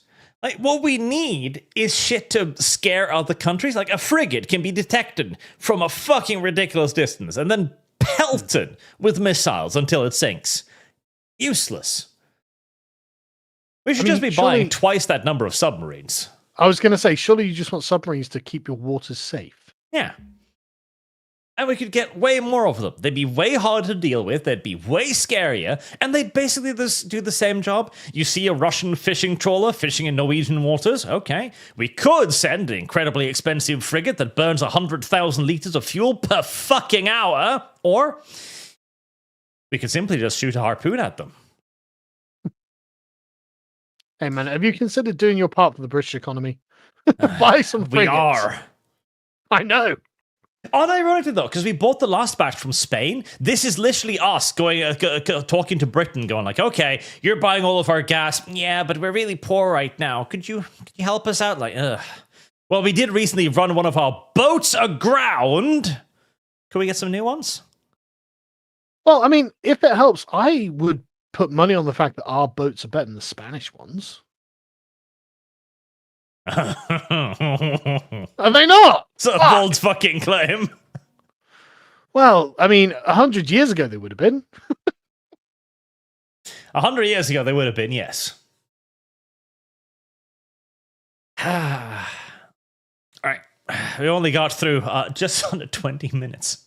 Oh, fucking hell. We didn't even get to the part where he declares war on the English. I like that part. No. But, I mean, the thing is, I think everyone gets the point, though, right? Keir Starmer is an idiot and a traitor and literally thinks the government should control the entire country. And one day, God willing, inshallah, every nation on earth will be subject to and employed by the British government. Everyone will work for the NHS. Yeah, that's literally his goal. And that will be prosperity. Yep. Everyone will either work for the NHS or be a contributing party to the NHS. Yeah, they'll extract raw resources from the earth for the NHS. It's not quite the future Lenin had envisioned, but it's close enough for Keir Starmer. Look, times change and we have to change with them, okay? Let's see. Sandoom, the state will break you. The state will punish. Lurker, hey Art, did you saw AMA King Arts made for Dawn of War 4 on their Discord? I did not. Was there anything interesting in there? I did see their pride flag in their office, though, which immediately makes me dubious. Oh, don't they know what year it is? Don't they know who the president is? Apparently they haven't gotten the memo yet. Frog Jupiter, Britain having a civil war before US. What if alt hiss vindicated? Just wrong about time and place. Future historians are going to have a fun time. Sandoom, at this point, the UK should follow Nepal's example. Can I smell your feet? Well, I mean, we have been watching on enviously. Silox and Doppelganger, are UK really going to tolerate digital ID? I think it'll be swallowed with the hope that Farage will reverse it. Yeah, I genuinely think Farage would reverse it as well. There's just no downside to him doing it. Based Hillbilly, Americans are more competitive than Brits. In what market? Well, honestly, and sorry, this is one of the problems. America competes with America. Yeah. America doesn't really export much. But also, like, yes, because we are currently being held down and smothered to death by our own government.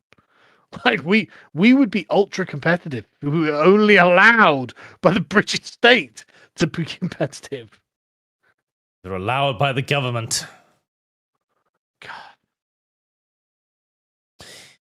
Monier Martinson Booker, good dag Landsbruder. I appreciate what you and your English cousin do. You're both informative and entertaining. I still remember the long discussion streams you two and V had in 2015 about this, and you've come so far.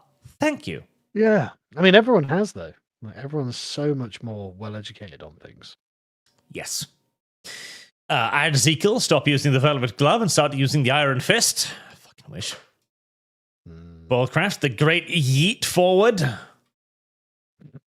Alex Anderson, Americans and Brits have only ever had one war, 1812, and we won that. America didn't exist until the War of Independence. It was a civil war. I agree. It was the first American Civil War. America didn't win the War of 1812. There you go, chat. We burned down the fucking White House. With your Canadian puppets. The puppets. The British settlers in Canada. Magic Loyalists soil. who had fled the bloodthirsty tyranny of the American Revolution. Those good old boys who are loyal to king and country, unlike the fucking Yanks. Sandoom, the audience listens to Keir. Blank dead stares. Yellow mare's fluttery, He's not buttery exactly the butt. world's most gripping speaker. Patrick, Reed, you're reminding me of one of my fancy race of dwarves whose history is just called the Book of Grievances. Well, that's where we're getting to be honest. Grudges is a good way to run a country, honestly. Well, I mean, the British are not, like, actually grudge holders, right? Because normally, we're the ones who win all the wars. And so we didn't have to hold the grudges. Everyone held grudges against us. And literally everyone holds a fucking grudge against the British. So Loxon, UK people must either boogaloo, GTFO, drive the migrants out themselves, and can't say that on YouTube. I don't know, we could just wait for the collapse, right? Are you ready to rut this yellow Okay, we mare's just wait for the fluttery, collapse. buttery butt? Zero, Keir is a charisma natural one, a literal boring elemental. Not a charisma one. Like, he makes a coherent speech from a verbal standpoint, just not from a ideas one. Yeah, well, I mean, it's just he's not nice to listen to, right? That's like true. he's charismatic if you wear a lanyard. Like, Stephen Knizzek. I want this country to realize that we stand on the edge of Gammonzilla. I want every man, woman, and child to understand how close we are to Robinson. I want everyone to remember why they need us. High Chancellor Starmer. I like it. Literally, though, yes, like the panic of the British government right now, its urge to embrace the flag all of a sudden, it all does stem from the fear of the gammon. Service guarantees Yes. citizenship. 100%. They are terrified that Gammonzilla will just start doing mental shit, and they know they won't be able to contain it. And so, Yes. yeah, 100% it's the fear of the gammons. Rubberleg623. Chris Sawyer built the entirety of Roller Coaster Tycoon 1 and 2 in assembly. He made it nearly impossible to not run on any kind of machine. Talent and passion go a long way. Yep. Nevermore, Asmongold on Starmer. Oh, this guy's such a limp prick. P.S. Sargon. Did conference replace comrade in this year's speech? No, the Labour conference, they always say, conference, I believe in communism, or whatever it is they say,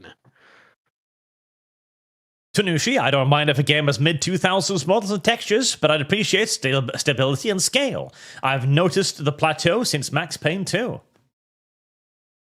Oh, even then,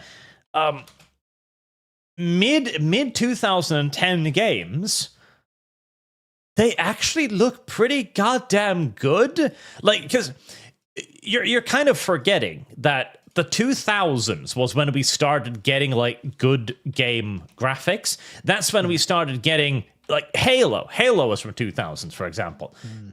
The evolution from the year 2000 to today is minuscule compared to the evolution from 1980 to 2000. Yeah, think of Quake 3 Arena, right? Was when graphics, that was 1999, when graphics really started like getting quite impressive, right? And like, because I remember when Quake 3 Arena first came out, and everyone was like, "Holy shit!" You know, because Quake 1 and Quake 2 incredibly blocky. Quake 2 not as much as Quake 1, obviously, but incredibly blocky. And Quake 3 Arena was the first one where it's like, you know, shiny reflective surfaces, curved. There was a particular level that had curved architecture, and this was remarkable. I remember all the PC gaming magazines were like, "Holy shit, this is a circle they have here." You know, an actual god to, you know, honest to God circle. And everyone was like, "Wow." And don't get me wrong, it was lovely, you know. Yeah. And like 2006, okay, so you begin with all strategy games look like this. All strategy games will always have pixels because they're too big, they have too much stuff on screen. Yeah. 2006, Company of Heroes 1 comes out, and everyone's like, "Holy fuck, you can see the people?" Like, and again, like these were released within a fairly damn short period of each other. This was 6 years from this to this. 6 years. Now, you can't even tell the fucking difference in a game released 6 years apart. But you know, and the thing is, on the face of it, that doesn't even bother me that much. It's just the games themselves are not good. Like, I'm actually okay with them being like, "Look, we spent decades working really hard on the graphics, and so now we have the graphics, right? Graphics are kind of standardized. You know, it's not getting any better, but it could stay at the same level." And I'm okay, fine. Work on the game, make the game fun. It's like, you know, we're not going to do that. Yeah, because that was fewer the features in the previous one. The idea of game development as like a linear thing is kind of incorrect. Where you think like, oh, you have 100% resources, you put 35 into graphics, 35 into story, for example, right? Yeah. It's about having the vision and the tools to make something greater. And once these tools are created, they actually allow for a lot. Like that, once you've built the graphic engine, it's there. It's already there. You can then expand upon it and iterate upon it, but it actually frees you to do other stuff. That's why, during the age of 2000s, we saw massive improvements in graphics and storytelling, in sound, in visuals, in cinematics, in mechanics. Everything was advancing because that was the market at the time. Like there were fucking innovations every few years. Whereas now, gaming has been taken over by college-educated fucking progressives who played video games when they were a child. And I was like, oh, hey, that'd be cool to make. And very few of them even think that would be cool to make. A lot of them simply just looked at the tech wages and went, I'm going to work for EA.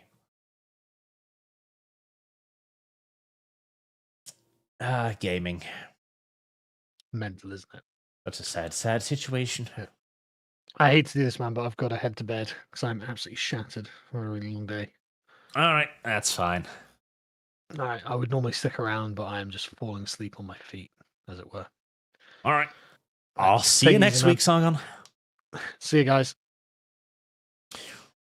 I shall soldier on through the rest, chat.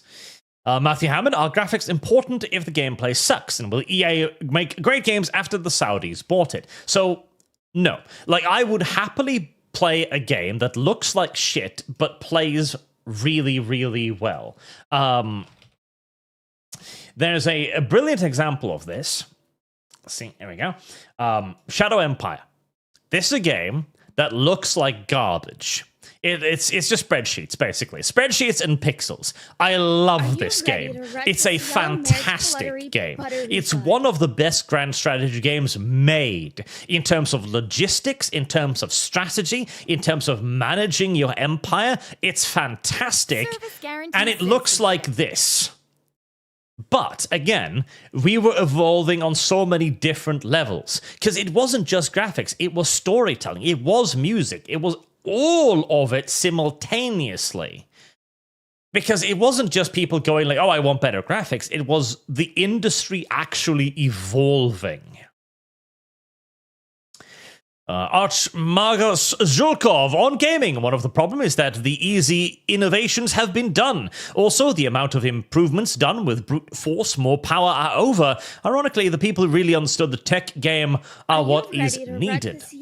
So that is also part. But easy innovations were once difficult. Nobody knew we needed a minimap until somebody came like, hey, wouldn't it be great if we could see the map on a small little screen down in the corner, for example?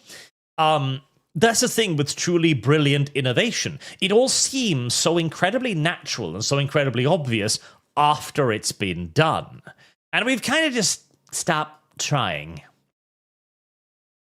Harry, the human substitute Rancor. The games are bad because everything, and I mean everything, in this filthy, disgusting, heretical modern world is made to be easy. Hardship removed at all times. Yes. The aim also to make sure that every game appeals to the broadest possible market has done tremendous damage to gaming, because you can no longer have a pure passion project. You can no longer simply have a video game intended for a specific target audience.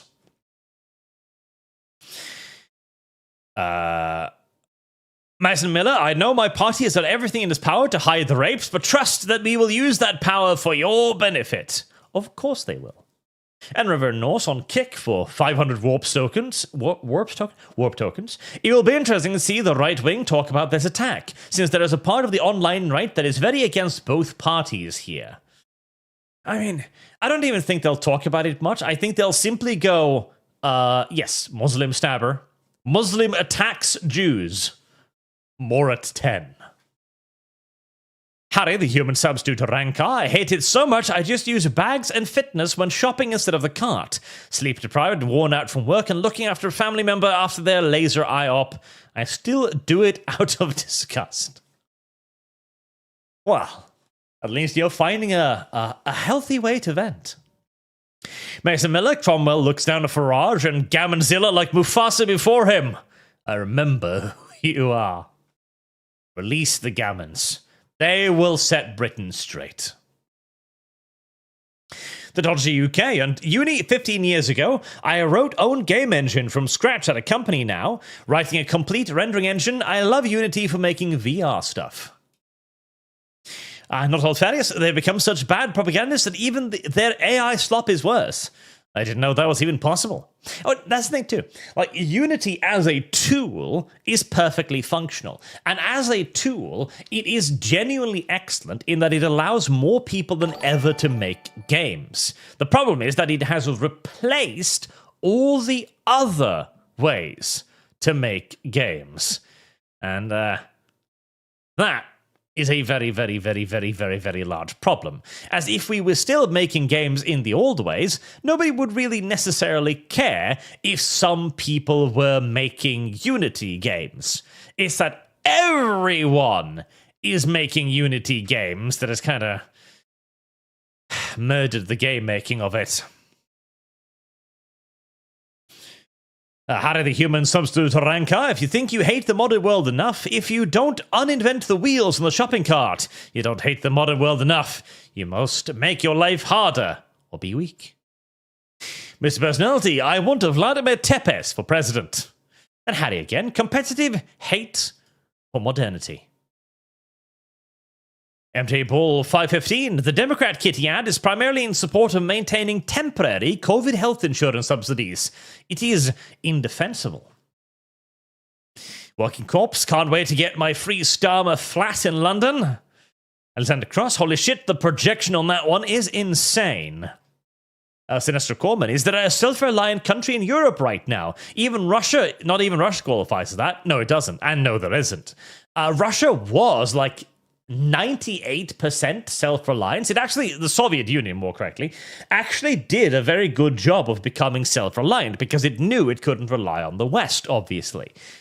But that is a very long time ago. Rob Leg 623, Ian Smith was right. Can we bring him back somehow? Flame Spirit was surprised you didn't celebrate NTR Day over in Canada.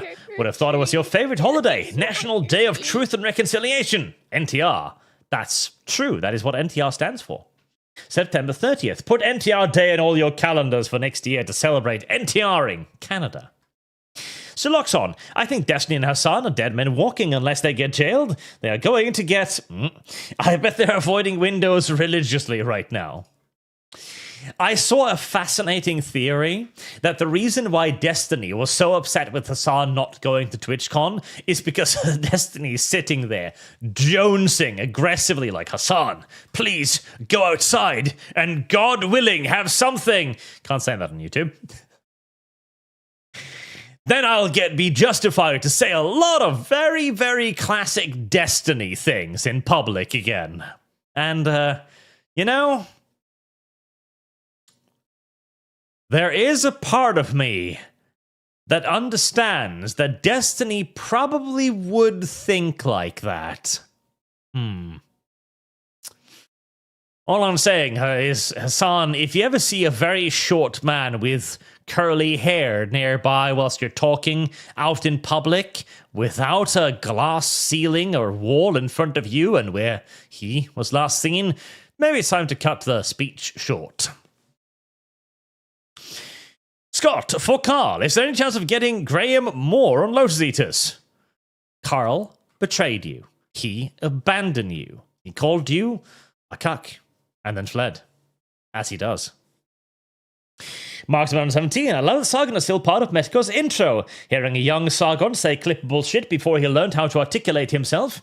Mexico is proof God is real, because that man is still dying, yet somehow still here amongst the living.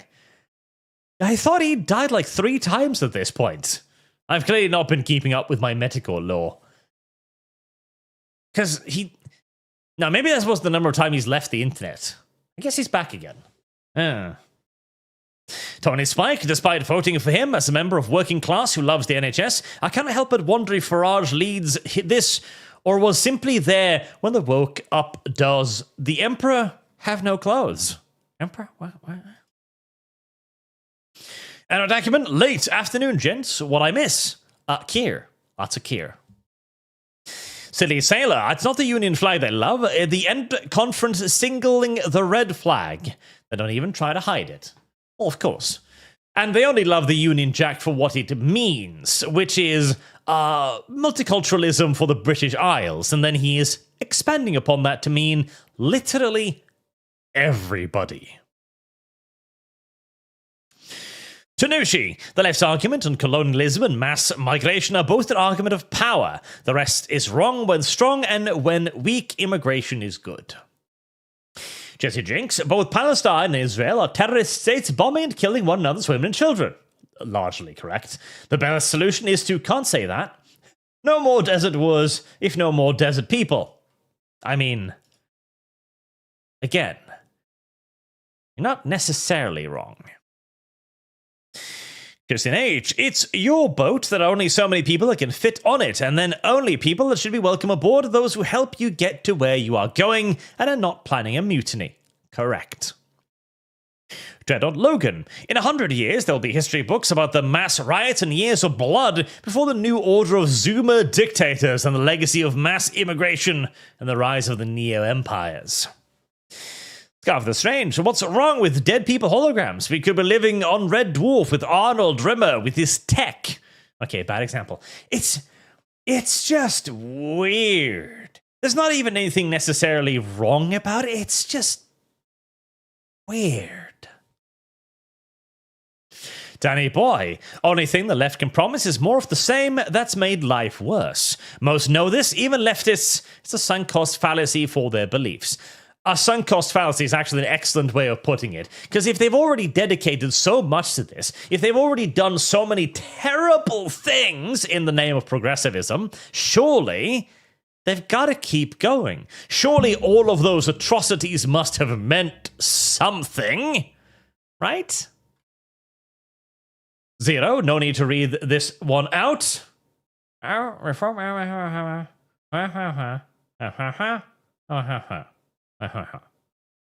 yes. You can definitely reach out to him on that. Marksman, Sargon maybe asked Lord Miles if the Taliban could spare some fighters to come to England and drag their fellow Muslims back to the Middle East before one of them gives the West a reason to go back. Oh, Miles is alive. I thought he was dead. I feel like the internet right now is just a series of people faking their own deaths, largely to come back to significantly larger streams. I'm beginning to get that feeling. I'm waiting for Speed or Kai Cenat to die and then come back. Watch this space chat. When it's announced in the next few months that one of them is croaked, you may call me a prophet. And with Acumen, I'm catching up at 2x speed, but clearly Anglos are simply so strong that we need this handicap for the rest to stand a chance against us. MJ 515. Why would the Israelis trust you about the status of their cookie when the British are bound and determined to give their own cookies away? Warcraft, I miss Obama's deportation numbers, don't we all? Leo of the Red, Keir Starmer is trying really hard not to say comrades. Looks like he's struggling to say conference instead. Harry the Human substitute Arankar. You can't even depressively drink it away because it's too expensive to numb the pain. Yeah, drinking yourself to forget is expensive these days. Coach... Wait, is Coach Red Pill's any of it? Wait, isn't Coach Red Pill dead too? Fuck. Can nobody stay dead anymore? God help me. Nolly, did you fellows hear? The guy who was talking to Charlie Kirk as he got hit spoke out, and his views on the loving and accepting left seems to have come into question. I wonder why. Yes, I saw that interview where he's like, I was trying to tell him that the left can be peaceful. And then he was shot in the neck by a fellow leftist.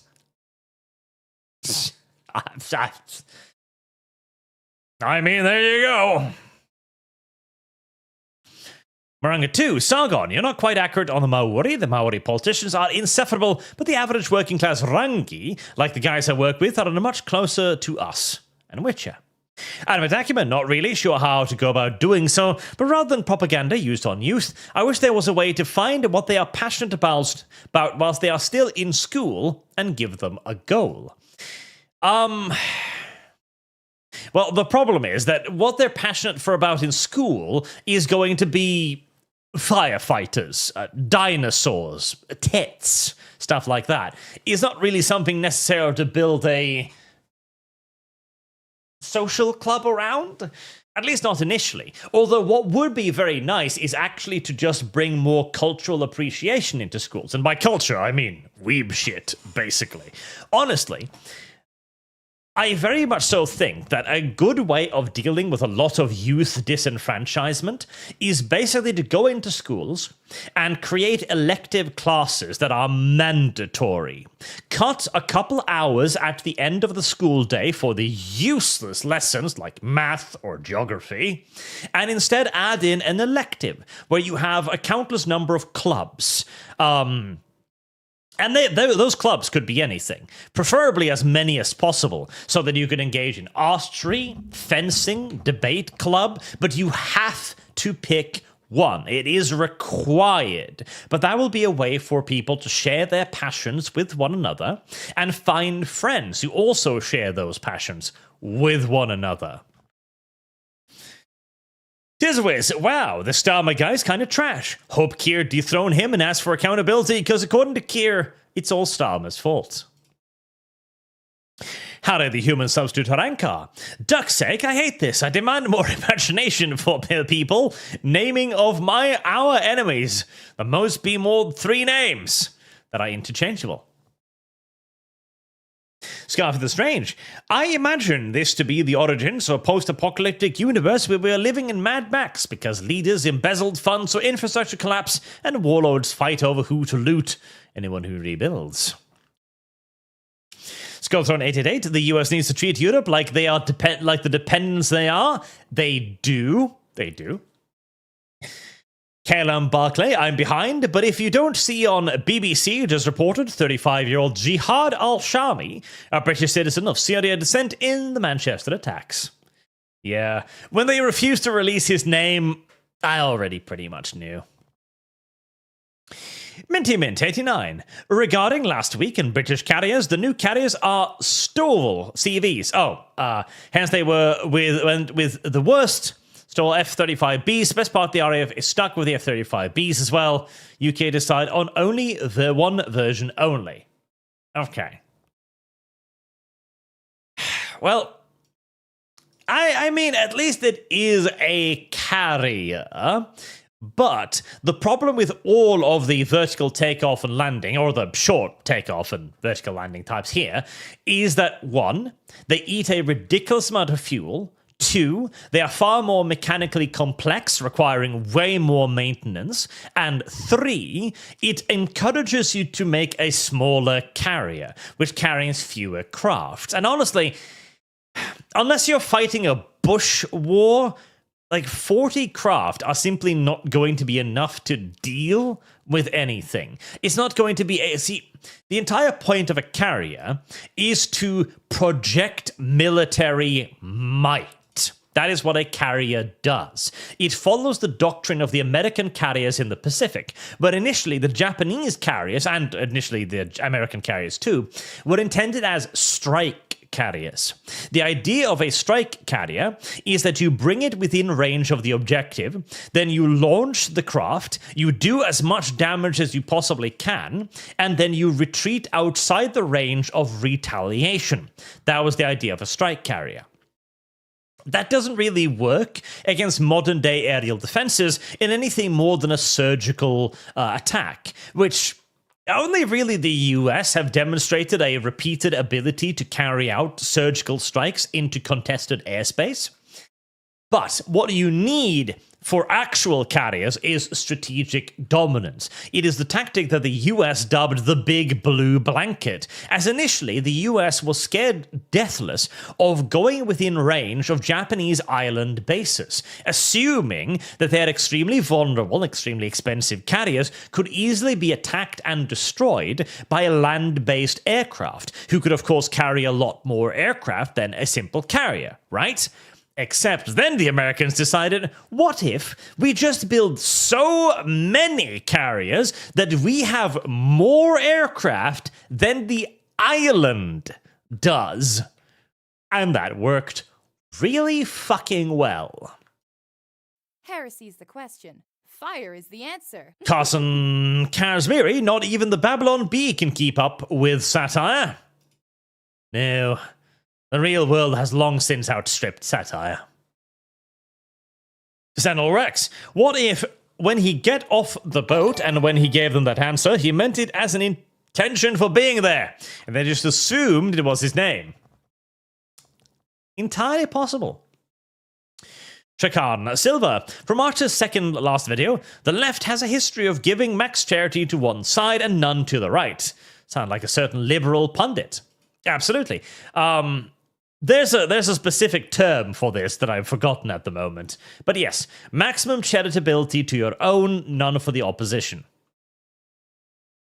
Skullthrone 888. Patton was partially right. We did fight on the wrong side, but stopped fighting while another evil red empire still existed. Yes. By all means, defeat the Germans too, but please do go on to Moscow. Even though I am right about this, chat, if Operation Unthinkable had happened, the Allies would have been driven into the sea by the Soviets, and we'd all be worse off. Empty Veins. Arch, you should play some CK3. Sargon should join. Go on a crusade or do the Viking invasion. Stamford Bridge reenactment. I think Remo was talking about doing Crusader Kings 3, so maybe. Ben, turn into a wizard in 5 days, Arch. Happy birthday to me. Congratulations on your new wizardly skills. The Dodge UK, he replaced the words comrade with conference. Comrade Jones, money jump scare. Subject Double, get the Matreon on. He's a cool Italian dude. Dizwiz, don't be fooled by the passport that I got. I'm still G-Head-D from Syria. Alex Anderson, correct. We, Britain, won the War of 1812. JC Denton, re-gaming innovation. It doesn't help that when a game franchise does innovate, it gets crushed by lawmakers in Nintendo Palworld. Yeah, I don't know. Ben, we peaked with Batman Arkham Knight graphically. I think we might have. Yes. Well, at the very least, we're very close. Marksman 117. Coach Red Pill is dead. Jim is sick and dying, but occasionally comes back to stream. We assume everything is his last one. Miles is in Indian jail, not dead yet. Going to be if he's in Indian jail. Also remember that time Russia put out a gas fire with a nuke. Hey, if it works, it works. Alex Roberts. Canadians use a War of 1812 for pride. British units burned the White House down. Americans failed to invade Canada. British Army got smashed in New Orleans. General waste of time all around. Ryan Long. Arch, have you played Gates of Hell Osterfont? Like COH, but you control individual units in third person and use to watch a much wider number of units. Yes, I actually did a video on a mod for 40k that the game has not too long ago. But I really like Gates of Hell Osterfont. It is an excellent game, and it's everything that Men of War 2 should have been, but never was. Tony Spike, I remember when I thought Elite 2 was impressive. I remember when I thought IL-2 Sturmovik was impressive. Nolly, yeah, Sargon, we do compete with only ourselves, not how much better both Britain and America were back when they competed with each other back in the day. Can we be cultural rivals again, please, Sargon? No. Your cultural rival now is China. Deal with it. So on the list, Sargon went to praise Prime Minister Kim Jong-un for the glory of the NHS. John Jim, Sargon is wrong. Roma Invicta. And Latin better. And skibby. Islander 2 arrived today. Carl, can stop whining, Pete. I know a girl called Zaman, Arabic for time. I can believe in a guy called Warrior of Syria. Yeah, I feel like the Arabs are just naming each other after gamer tags now, which honestly is making me a little bit jealous, if I'm to be honest with you. So, I kind of like it. Honestly. I kind of like it quite a lot. Oh, God, no. You know what we need to do, chat? We need to do some flight simulators on this channel. Yeah. That's what we need to do, chat. We need some flight simulators on this channel. And I'm not saying that just because I was looking at IL-2, looking at graphics, and because they've got a sale on, and because they've got a campaign where we play as the ME-410, which is like one of my favorite fucking planes ever. No. No. That's not what I'm saying. And I'm definitely not saying it so that I can write this off on my taxes. That's not what's happening here. I'm just saying that sometimes maybe everyone wants something a little bit, different. Yeah. Yeah. Yeah, that's what I'm saying. That's what I'm saying, chat. That's what I'm saying. Skullthrown 88. We did fight the right enemy, but the Reds would have been beaten had we not given them Lend-Lease. That's true. If you'd been more intelligent and allowed the Soviet Union to collapse, and then you defeated Germany, yes, that would have worked out a lot better for you on every single solitary level. That is true. Ace Combat? No, true flight sims. I actually do like Ace Combat. I do like Ace Combat. I've had a lot of fun with previous Ace Combat games because they are cool. And I'm not going to rack on them for not being flight sims. I have lost. But IL-2 is like one of my favorite games ever. Like, I played so much of the preceding one. I haven't got into the second one. I own it, and I probably own $1,000 worth of DLC for it. But Are you ready to rut this? But for yellow reasons of fluttery retardation, butt? I've never had the time to put into it. Okay, but Skaven RP when? Trick or After treat. the Vampire Can I RP. smell your feet? I need to use the time that Trump is in office to do another Vampire RP. Then we can return to Skaven when Biden comes back into office the next time around. Ben, will you play Electronic Arab's new flight simulator game? No? What about Mashallah Effect 5 or Dragon Ahmed 4? I've never been a huge fan of Microsoft Flight Sim because I find just flying to be boring. I need to be shooting at something whilst I'm flying, okay? But I will play Mashallah Effect 5 and Dragon... listen, okay. A lot of people are taking the piss out of the Saudis buying EA and BioWare, right? And I get it. Thinking that the Saudis will be less censorious is nonsense. They will be censorious too, but in a different direction. And honestly, I think the Saudis could be great for making a Dragon Age game. Bear you in mind, Dragon Age is set in a doomed world, basically, where everything is dark and terrible and you've got to fight the Dark Spawn for victory. I think the Arabs have a lot of experience with that. Roblake623, I have the old Jane's Fighting IDF F6Cs on a disc still. Good man. CJR902, they're just naming themselves like respawning mobs named Syrian Jihadi. Proof we live in a simulation. It's a very good indication, it's true.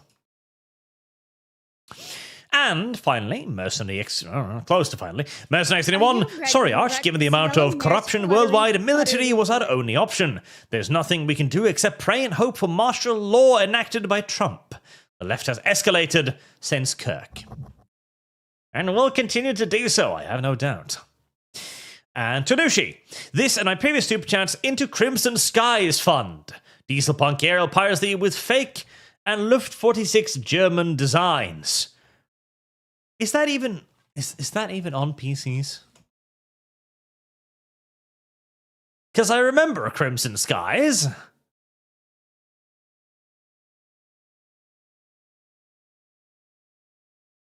Crimson Skies.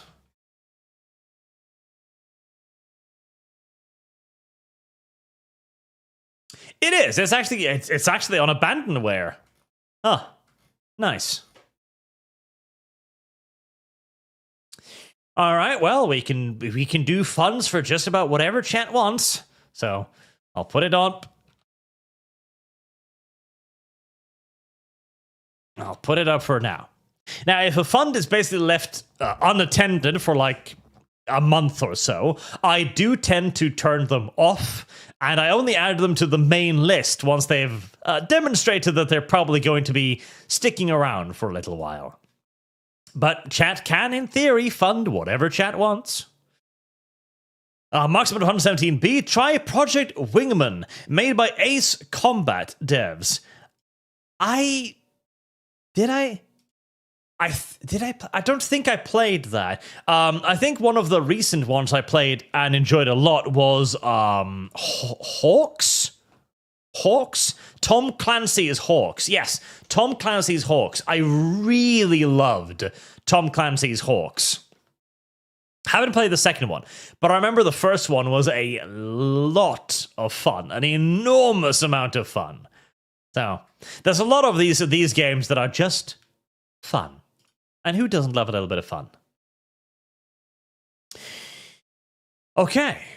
Are we done? Are we finito?